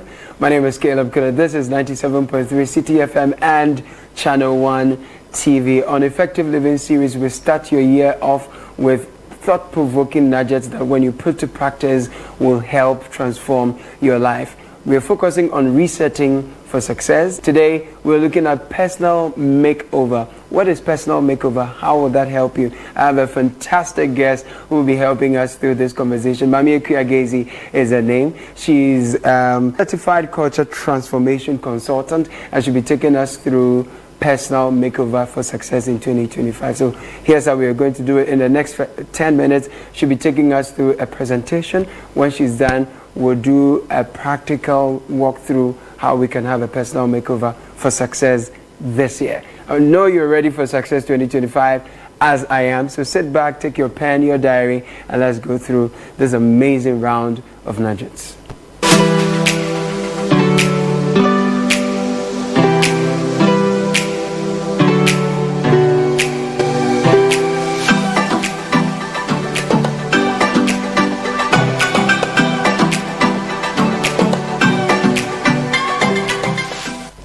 Caleb, and good morning to you listeners and viewers, and a happy new year. I know that you are very ready for success in 2025, so let's get straight into it. We are going to be talking about making over for success in 2025, and I bet you it has nothing to do with makeup. It has everything to do with strategically overhauling your life and habits to ensure that you are living right and effectively to hit those goals. Right. A makeover actually offers you the opportunity to evaluate and decide what works and what doesn't, what you want to take forward in this year and what you want to drop. And it's all about habits and lifestyles as well. When you are trying to make over for success, the focus is really about auditing. So if you took a business audit, like the account auditors will tell you, we come in, we audit the principles, the processes, and the practices. So these things put together will ensure that you're ready to be more effective in 2025 than you were in 2024. And I'm sure that you have watched lots of videos, you have listened to so many podcasts. There's so much information out there on how to make this year the best year ever. What I want to encourage is, as we walk through this journey, that you make a personal commitment to actually put the things in practice and not just watch and listen. Now, some of the things that we have to do to make over going into 2025 may be huge. Some of you may be looking at shifting careers. Some of you may be looking at relocation. Some of you are looking at simple things like me, looking at a better sleep pattern as I go into this year. For some of you, you have had the desire to eat properly throughout the year. So this is where we start talking about the why you should be encouraged to do that when you have to actually think about making over. And when I sit with Caleb, we'll start looking at the practical hows of doing all of that. So let's get into some context, right? At the beginning of the year, some of you start the year with a long list of to-do things. I know that most of you have now shifted from empty resolutions and you're looking at SMART goals. But sometimes the SMART goals stay there. They're just written and never actioned. But is making over that simple? Maybe not.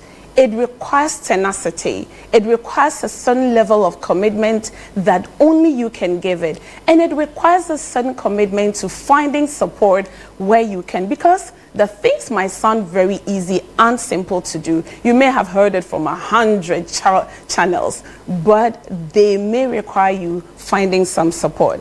For us making over in 2025, the goal is really to assess habits, assess your practices, assess your lifestyles, and make sure that you're making the changes as you go along, small or big, and to reflect on what you have done that hasn't worked, what you have done that has worked, so that you can improve upon it.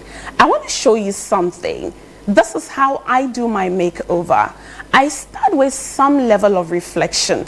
Everybody needs to find a space and time going into the new year or standing in the new year, looking for a more successful year, to reflect on the past years. And I'm saying years because everything you've done up until 2024 is contributing to the life that you're going to live in 2025. So the reflection over the past is very important.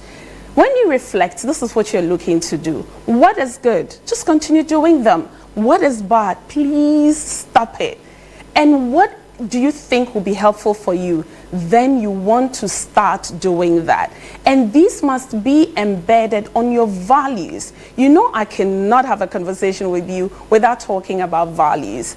And what I want to caution you about this is to avoid over analyzing your life, because some of you are going to get into analysis paralysis, which means you're going to reflect and reflect until we're in March and April, and when we ask you, you're still going to be talking about reflection. We want you to move forward. So what are some of the things that you may be interested in making over or focusing on as you make over for success?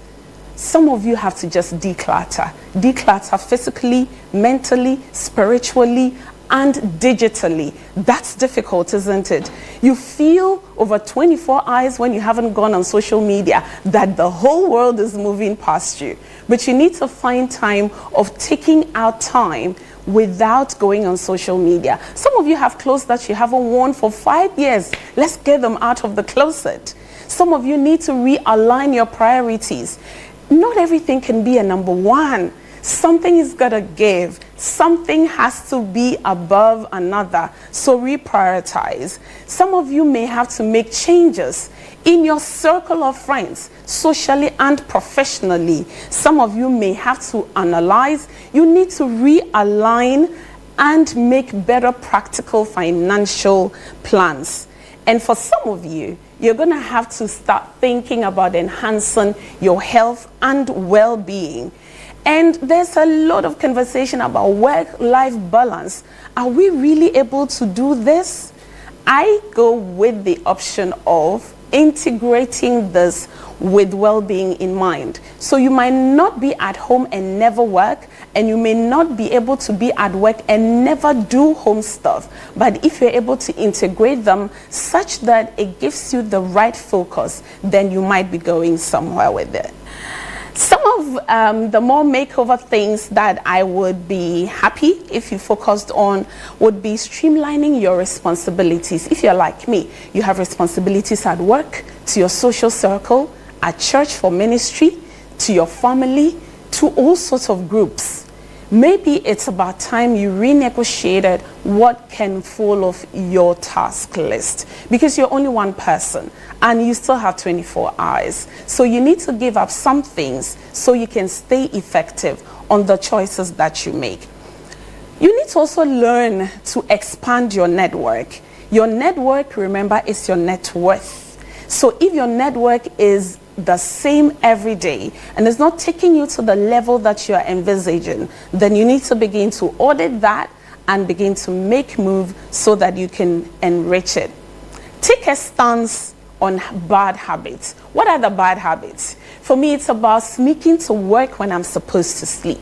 I don't know about yours. You might be binge eating. You might be binge drinking. You might be binge watching. Whatever that bad habit is, I am hoping that by the time we get to the end of this conversation, you would have found the how to be able to come of it.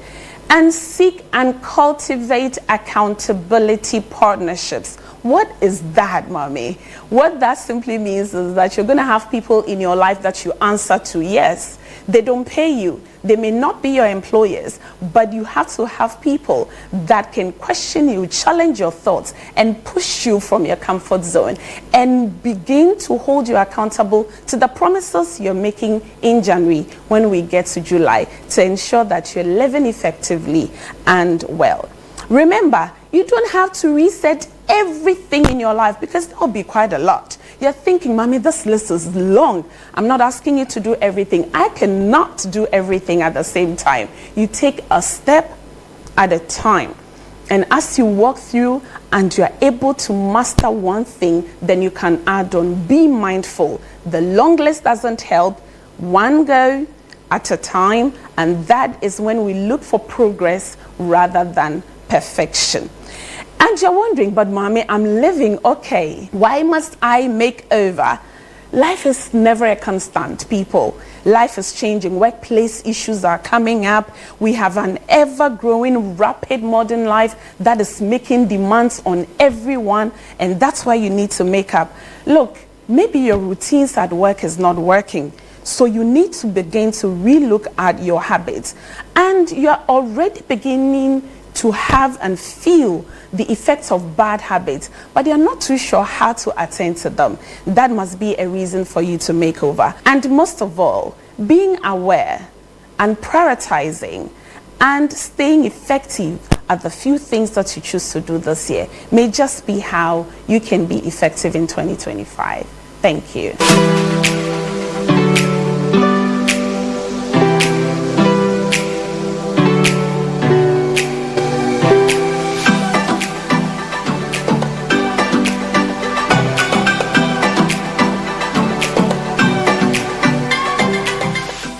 This is your chance to be served by a robot at Accra's premier destination for fine dining, Hallmark Cafe, located in Jowolu, just after the Allied filling station. It's the perfect spot for delectable pastries, desserts, hot and cold beverages, as well as a variety of continental and local dishes to satisfy your cravings.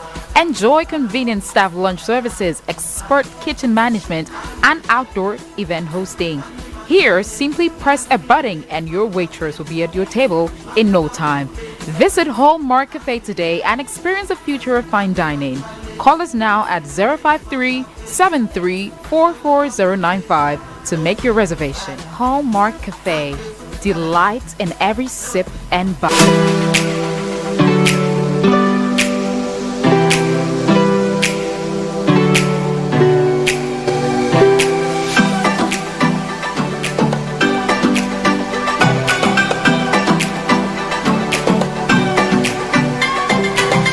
That was a very loaded presentation, and I must confess I am guilty in a number of places. I find it difficult to detach and declutter, and also, like you, I have some old shoes that I've not given out. I still have them. I need to clear my wardrobe and a number of things. So, Mami, I'm going to ask you how we can makeover, and then when should it be obvious to us that we need to be making some makeovers. But on the decluttering point, how it's not that easy to do. No, it's not.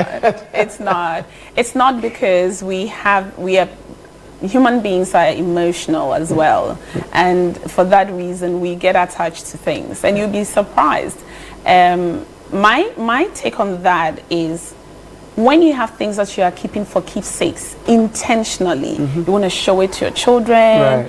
You know, that's what people in the West are very good at. Right. As we've thrown away all our vinyls and all our cassettes and VHSs, they have theirs, and they're showing us about all of that on TikTok and the social media. So you need to keep certain things, but there are things that are no good. They're simply occupying space. Okay. There are thoughts that are in your head that's not welcome. It's not helping you grow. It's only making you more miserable by the day.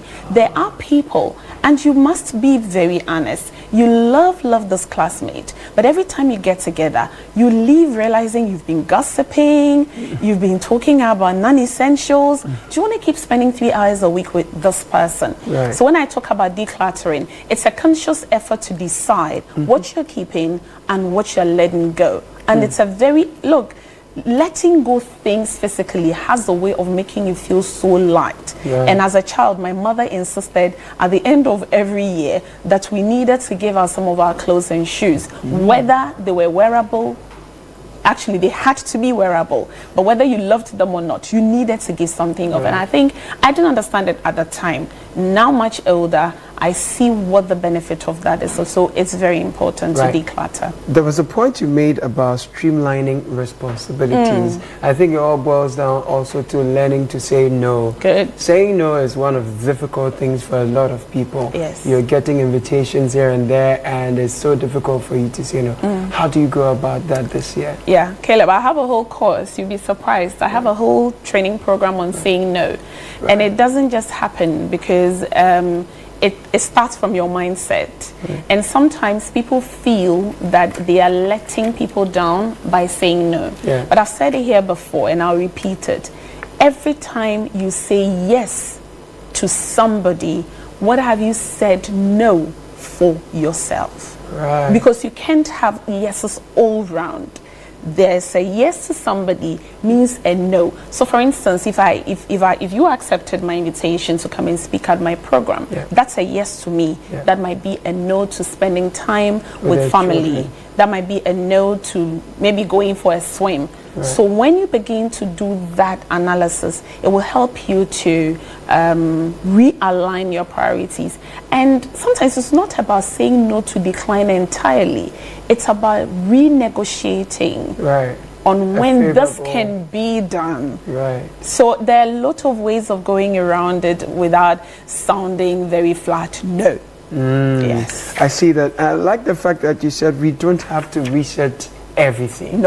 No, because it's not doable. This is what a lot of us try to do at the beginning of the year. And we actually do wait. Why must we wait for the beginning of the year to do these things? Okay. They have to be ongoing. Right. So looking at your life, you get to a place, it is April, it is June, it is September. You figure that you need to change a few habits. You need to do things differently. You are allowed. Please don't wait till January. Right. It's nobody's timeline but yours and your life. Okay. So that trying to reset a lot of things at the same time is what gives us the discouragement to give up.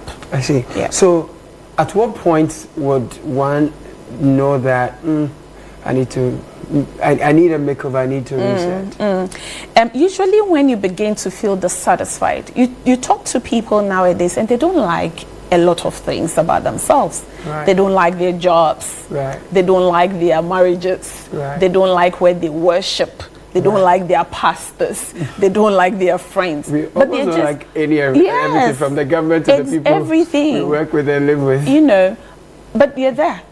Yeah. And not making any move. Those things will not move until you shift. So when you begin to feel constantly dissatisfied with so many things, it's time for you to sit and begin the process of making over. Wow. Yeah.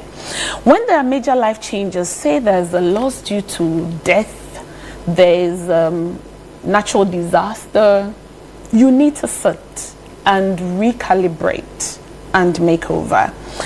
Sometimes you feel quite overwhelmed, like you're running from one thing to the other. So when you begin to have an overwhelming routine, it's like never stopping. You don't have a breather. You are simply going and never stopping. You need to begin to have a makeover, because then it means that you're probably losing control of your life. Some people I talk about, Mommy, I feel like nothing is moving. I feel very stagnated.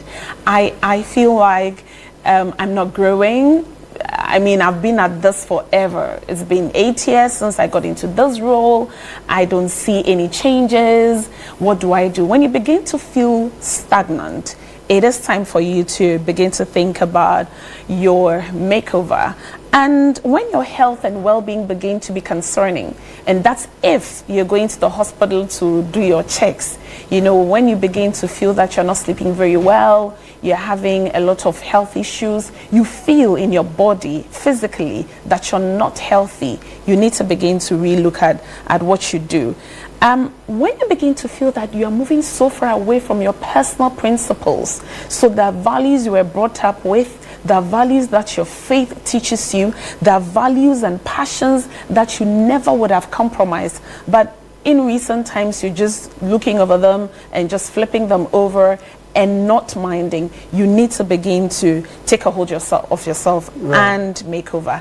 When external pressures begin to get to you, you know, social media, keeping up with the Joneses, making sure that you're seen, doing things. They call it neck pressing. Oh, Jesus You're Christ. pressing your neck. I don't know how people do it, but it means that you need to begin to think about. And Caleb, these things I'm talking about won't just come to you unless you sit with people or somebody who is trained to support you. And that's what we take for granted in this part of the world. You may see the signs, but you may be completely lost on how. Yeah.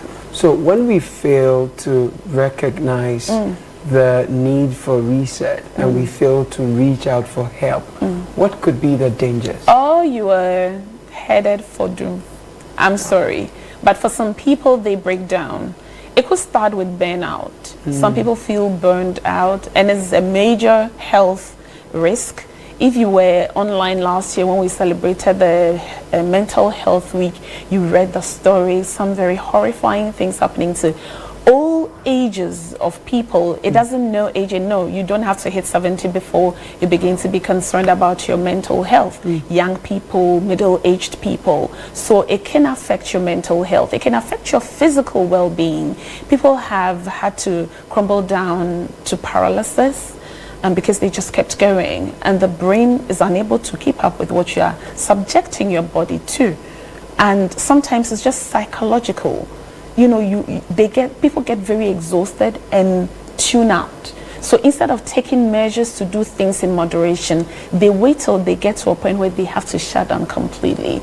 So this is what the result of not recognizing the when and taking measures to make over can do to you. So if people want to reach out for help, where should they go? Who should they be talking to? For different categories of people, they may have trust issues, but coaches are very good. Right. We don't invest a lot in that relationship or those relationships here, but they're very good in letting you be able to assess where you are and have conversations, and we partner your growth.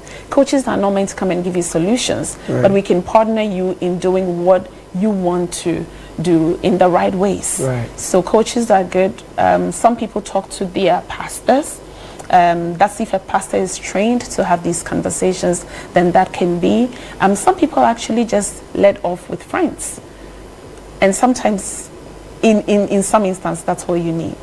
A very healthy, good social circle that you can sit and let off the steam so that you can have some space to take on what's ahead of you. But if I'm listening and I want to reach out to you, are you available, or you would say no to me? I am available. I am available. Tell us where to find you. Yes, so you'll find me on LinkedIn. If you quote me on 024-4054-973, you will be able to reach me. Mother, it's been a pleasure talking to you. Thank you for helping us think through making over, knowing also that it's important not to wait till the end of the year before we have a makeover, and also telling us we don't necessarily need to reset everything. So what we have that's good, we need to continue. What's bad, we need to put a stop to. And then what's helpful, we need to adapt. What will be your final words to us? My final word is don't wait till January. Don't wait till January. Don't pack too many goals. They're not doable. That's realistically not doable. Have maximum 3 things you're focusing on for the year and do them very well. Wow. Yes. Maximum 3 things you're doing for the year and do them very well, and you're good to go. Thank you for consuming today's episode of Effective Living series with The Mami Gazy. My guest was The Mami Gazy. My name is Caleb Kuda. You've been listening to us on 97.3 Citi FM and Channel 1 TV. Keep listening, keep watching. Thank you. I'll see you in the next episode.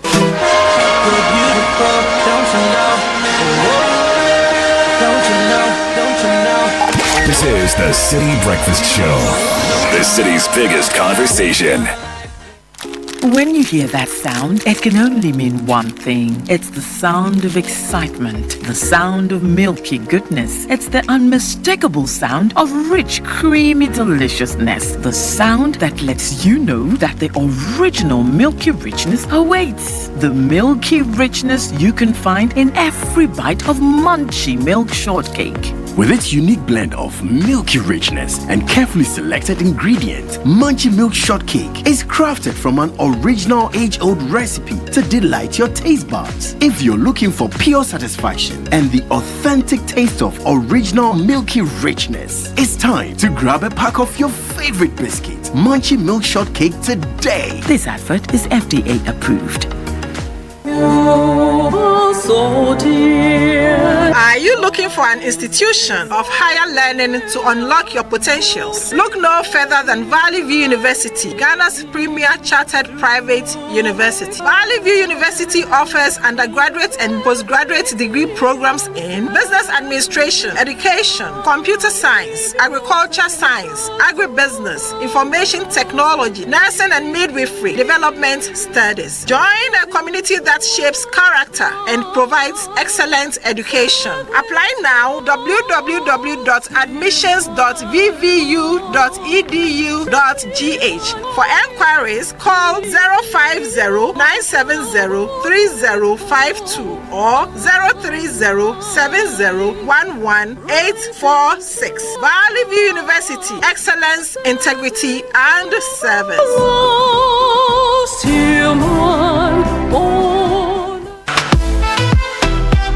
First impressions matter. Make yours unforgettable with the irresistible scent of Princess Body Mist and Roll-On. Designed for every lady who wants to leave a lasting impression wherever she goes. And for our gentlemen, there is Style Up Perfume and Roll-On. Elevate your presence with a confident, masculine fragrance that keeps you dry and fresh all day. Because your fragrance should speak before you do, use Princess Body Mist and Roll-On and Style Up Perfume and Roll-On. Your daily essentials for smelling good from dawn till dusk. Princess and Style Up. Smell good and feel great together. The GC brand. It's all about you. This advert is FDA approved. Join the conversation on the Citi Breakfast Show on Facebook at facebook.com/Citi97.3, Twitter at twitter.com/Citi973, and Instagram at instagram.com/Citi973 with the hashtag CitiCBS. This is the Citi Breakfast Show, the city's biggest conversation. The Citi Breakfast Show. Rise above the noise. So there was the Effective Living series. So crossing over now to Parliament for the vetting of Ministers of State. The committee is chaired by Bernard Ahiafo. He is the MP for Akachi South. His ranking member is the minority leader who's currently speaking, Alexander Penyumakin. We'll bring you live coverage from now till it ends with analysis brought to you by Channel 1 Television. So this is Alexander Penyumakin, who is leading the public hearings at this stage. Of course, Bernard Ahiafo is chairing. So the Minister of State nominee for Finance, we suspect, is the first. So let's cross over to see what they are saying. The ratio in the landmark case of J.H. Mensah versus Attorney General, where the Supreme Court clarified that while the phrase prior approval, as used in Article 78 of the 1992 Constitution, is not to be construed as a term of art, it includes substantive parliamentary scrutiny. This committee, therefore, shoulders the dual burden of exercising our oversight role while safeguarding the public interest. On this occasion, colleagues, we will be scrutinizing 3 nominees of admirable distinction. They are my respected colleague, Dr. Kesel Atuba Forsen, Dr. Dominic Ayeni, and Honorable John Abdullahi Jenapo. Whilst we congratulate these nominees for their work done so far in public service and their political credentials, we are also here to say that their mere stature is not enough, and that Parliament would have to meet its duty of prior approval by rigorously scrutinizing all of them. Suffice to state that we, the minority side, whilst observing the protocols and the practice of this House regarding how to treat our leaders, will ensure that we limit ourselves to policy matters since the finance minister designate, although he's a leader, is going to manage the affairs of the state, and he is the most critical person in this whole enterprise.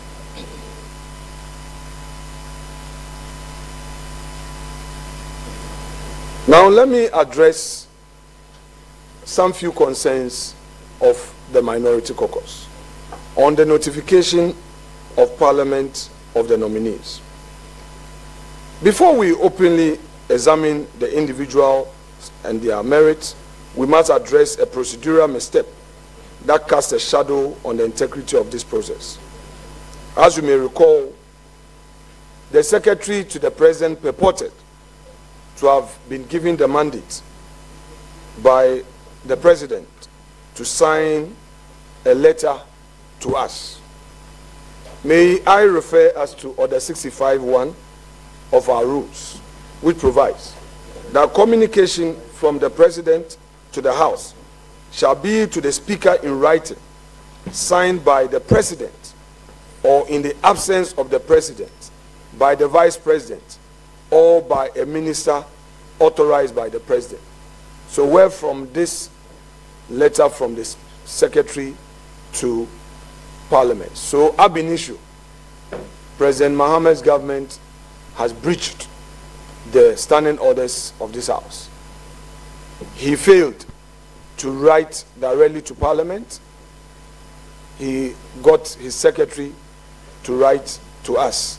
And even so, that letter from the secretary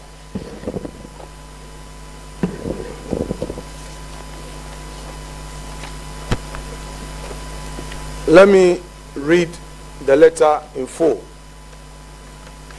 The letter is a letter that is not referenced. This is coming from Jubilee House. A letter that is not referenced, coming from Jubilee without any reference. And it's addressed to Right Honorable Speaker, dated the 9th of January 2025. Nomination of ministers for parliamentary approval.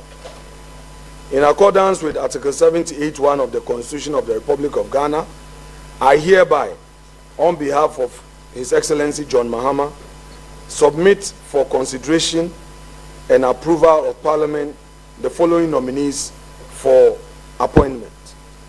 So paragraph 1 in itself has two major problems. When the President took an oath, he stated his name as John Dramani Mahama. He is not John Mahama. So the Secretary got the name of the President wrong. Second, he says that he is doing so on behalf of His Excellency the President. He cannot. The letter should be properly constructed to state that he has been authorized. That is if we decide to even waive our Order 65(1).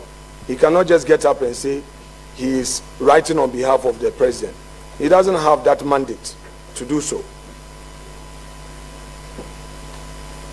Then the letter did not also comply with the usual salutations that accompany such letters. These are supposed to be very diplomatic letters, and there are standards.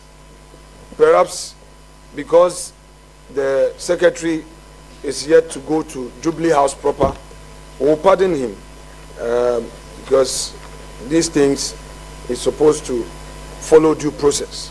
And then he ends by saying attached are their curriculum vitae and supporting document for vetting. I trust that Parliament will expedite the approval process in accordance with constitutional requirements. That's it, and he signs. No, yours sincerely, yours faithfully. He only signs, and then instead of proceeding to say that the President takes this opportunity to extend to Right Honorable Speaker his assurances of the highest esteem or consideration, all these things are missing.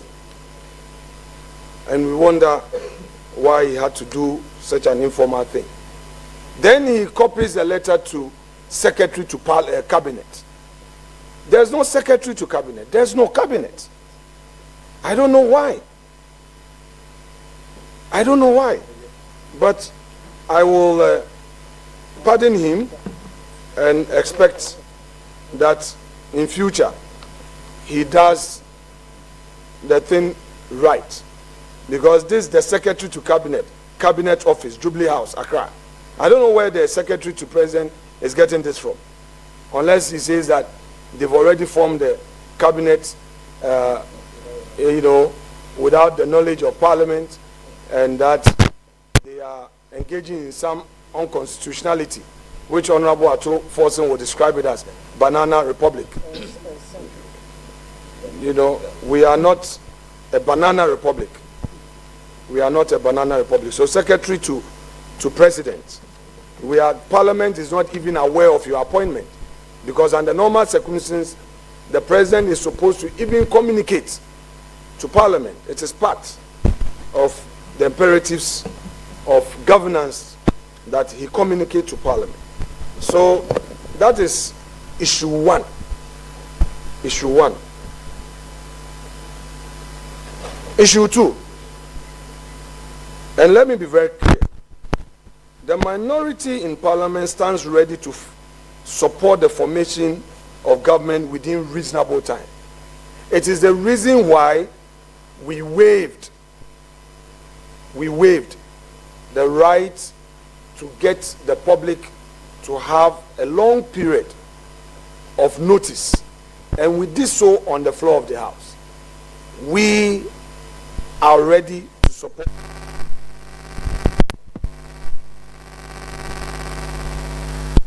The cooperation we are promising hinges on the president demonstrating the requisite fortitude and transparency. The leadership of this country cannot afford the luxury of ambiguity. We urge His Excellency President John Dramani Mahama to summon the courage to present the full slate of his ministerial nominees, because this nation deserves no less. As I said on the floor of Parliament last week, the thought approach to ministerial nominations is unacceptable. We are on break. Adjournment is up to 21st. Members are supposed to go to their constituencies, but we are ready to do this since on the 9th of January, when we had these 3 nominees being ferried to Parliament. The president has since not communicated anything. We wonder whether they are ready to govern. The election results was declared on the 8th of December, on the 9th of December. The president had the benefit of having his victory being communicated to the entire country on the 9th of December. We expected that within the 1 month after the declaration, he would put in place a team. For this thought is unacceptable. Now, post-election violence and national security. Honorable Chair, equally pressing is the wave of violence and attacks that has swept across the nation in the aftermath of December 7th elections. Mr. Chairman, and the subsequent transition of power. Mr. Chairman. We acknowledge the President's recent call on the IGP please to investigate the election-related death. Honorable Minority Leader, I recognize Honorable Mama Elga. Okay. Mr. Chairman, with all due respect, I want to extend my most sincere appreciation to the Minority Leader for publicly expressing his commitment to work with us to secure the vetting and appointment of our ministers. Mr. Chairman, we've been on this committee for decades now, at least myself. And for the Minority Leader to use this platform as a press conference to copiously try to denigrate the presidency and to sort of try to direct the presidency as to what to do, I think is not the best. For instance, you cannot be directing the president as to how and when he makes his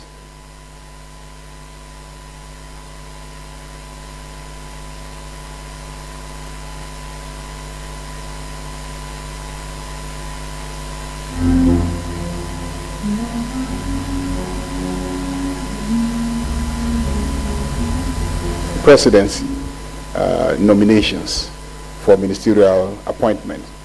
The president did say that cabinet will be formed within a short period upon coming into office. Upon coming into office. But you have decided that it should have been from the date of the declaration of results. I mean, that is not the promise that was made by the president, where the Supreme Court struck down some provisions of our standing orders as being inconsistent with the Constitution, should serve as a guide. So yes, you've drawn attention to our standing orders and the mode of communication and etc. We will take that on board. But I just want you to know that not everything in our standing orders meets constitutional standards. And as recently as last year, you are all here in this house when the Supreme Court said that some provisions of our standing orders were not consistent with the provisions of the Constitution. Otherwise, I want to again express our appreciation to you for publicly expressing your commitment to work with us to have a smooth processing of ministerial nominees.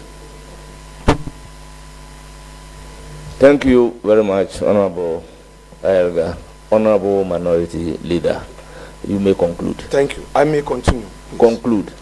Mr. Chairman, with the greatest respect, we will do all we can to cooperate with you. Chairman, words have meanings, and I've given you my assurance. There's a reason why we're here. If members would want to make reference to precedents, I have been on this appointment committee where Honorable Harun Idrisu, the then minority leader, spent 20 minutes in reading his opening remarks. It's there on record. Honorable Dr. Kesiel Atuforsen. Yes, if you don't want me to proceed, let me know. Don't start using the words "you may conclude." With the greatest respect, these interjections must stop. We have had situations where the minority leader, as he then was, Honorable Kesiel Atuforsen, the then minority chief whip, when my respected deputy was chairing the committee,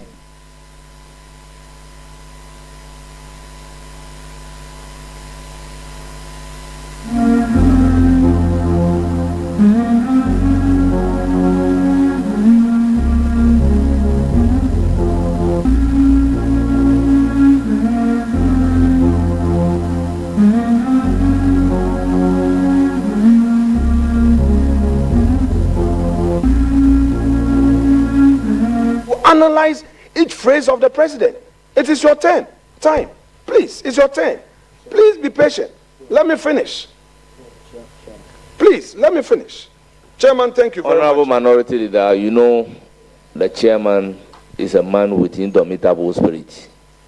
I will not be threatened. You may proceed. Chairman, we cannot threaten you, and you know I won't threaten you. Considering our special relationship. Chairman, no, this is very important. I will not threaten you. I beg you. I beg you. So, I beg you. I beg you. It's very important. Chairman, do I have the floor? It's very important. Thank you very much. We acknowledge the President's recent call on the Inspector General of Police to investigate election-related deaths recorded in 2020 and 2024. A commendable step towards justice and accountability. However, the President has remained conspicuously silent on the escalating attacks on public and civil servants reportedly perpetrated by loyalists of his party, the NDC. These attacks, ostensibly to protect state assets, have reportedly targeted innocent citizens, including judicial officers, causing significant damage to private and public property. A deafening presidential silence in such troubling moments risks being construed as tacit endorsement of criminality. We make this point well aware of his earlier call for calm when he was president-elect. The concerns raised by the Civil and Local Government Staff Association of Ghana, CLOSA, regarding these attacks cannot be ignored, nor can we overlook the apparent failure of the police to suppress the situation and prosecute offenders. Indeed, the President's 5-member Internal Security Committee has thus far proven either incapable or unwilling to subdue this wave of lawlessness. Let it be clear, these acts of violence are an affront to the rule of law and must be addressed with urgency. Another form of violence that demands immediate and thorough investigation involves the verbal and physical attacks suffered by Electoral Commission officials at the hands of some NDC loyalists, including members of Parliament, claiming to protect the ballot. These individuals brazenly obstructed and assaulted election officers who were simply carrying out their lawful duties as returning or presiding officers. Such actions were not only unlawful, but represented a blatant disregard for election-related laws and protocols, undermining the sanctity of our democratic process. Per Section 40 of Representation of the People's Act, there is an unequivocal position in the law. Quote, a person who willfully obstructs or interferes with an election officer in the execution of his duty commits an offense and is liable on conviction to a fine not exceeding 1 million cedis or to imprisonment for a term not exceeding 2 years or both. The disturbing videos circulating publicly highlight the grave threat that these actions pose to our democracy. If approved, the nominee for Attorney General must ensure a thorough investigation and accountability for these violations, as no crime in pursuit of political power should go unpunished. Upholding justice and the rule of law requires that all, including NDC MPs, MPP MPs, and all loyalists of political parties who violate the law under the guise of protecting the ballot, face due consequences. This is about safeguarding Ghana's democratic integrity, not political partisanship. Mr. Chair, winning an election must not rest solely on the foundation of valid votes freely and lawfully cast in favor of a candidate, not on the degree of violence employed to intimidate or coerce those tasked with counting and tallying the results. Elections are the ultimate expression of the people's will, and any attempt to subvert this sacred process through intimidation or force undermines the very essence of democracy. Such actions cannot and must not be tolerated in a nation committed to justice, fairness, and the rule of law. Energy sector and the looming power crisis. Turning to the energy sector, it is deeply concerning to hear that the new administration attempting to shift blame for a so-called looming power crisis onto the previous government.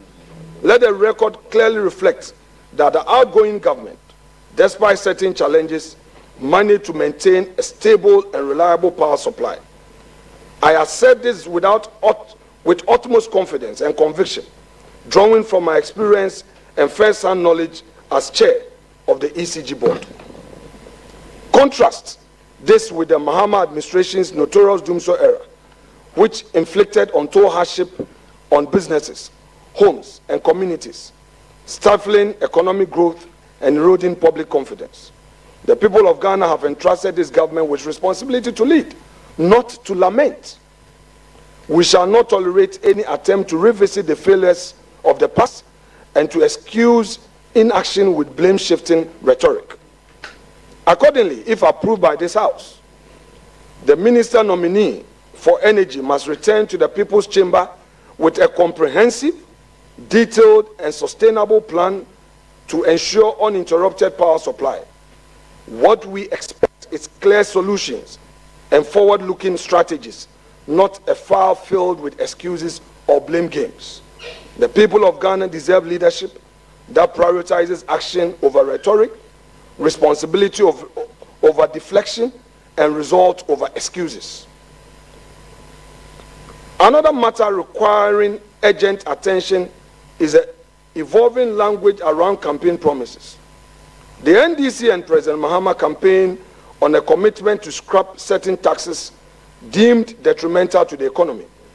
These taxes include the so-called e-levy and the betting tax. Yet we are now hearing what appears to be a shift in tone from scrap to rationalize. Chairman, this is unacceptable. Campaign promises are not conditional. They are commitments that form the foundation of a social contract between leaders and the electorate. To appear to alter that commitment after assuming office is to betray the trust of the people. Let it be known to this House, particularly the minority side, will hold the government accountable to its promises. If the people were promised the abolition of burdensome taxes, that promise must be fulfilled without equivocation or delay.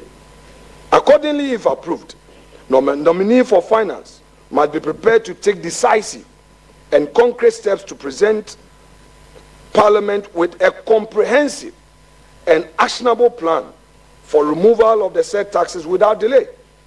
These measures must be reflected in the President's first budget and economic policy statement to this House, or even before that document is presented.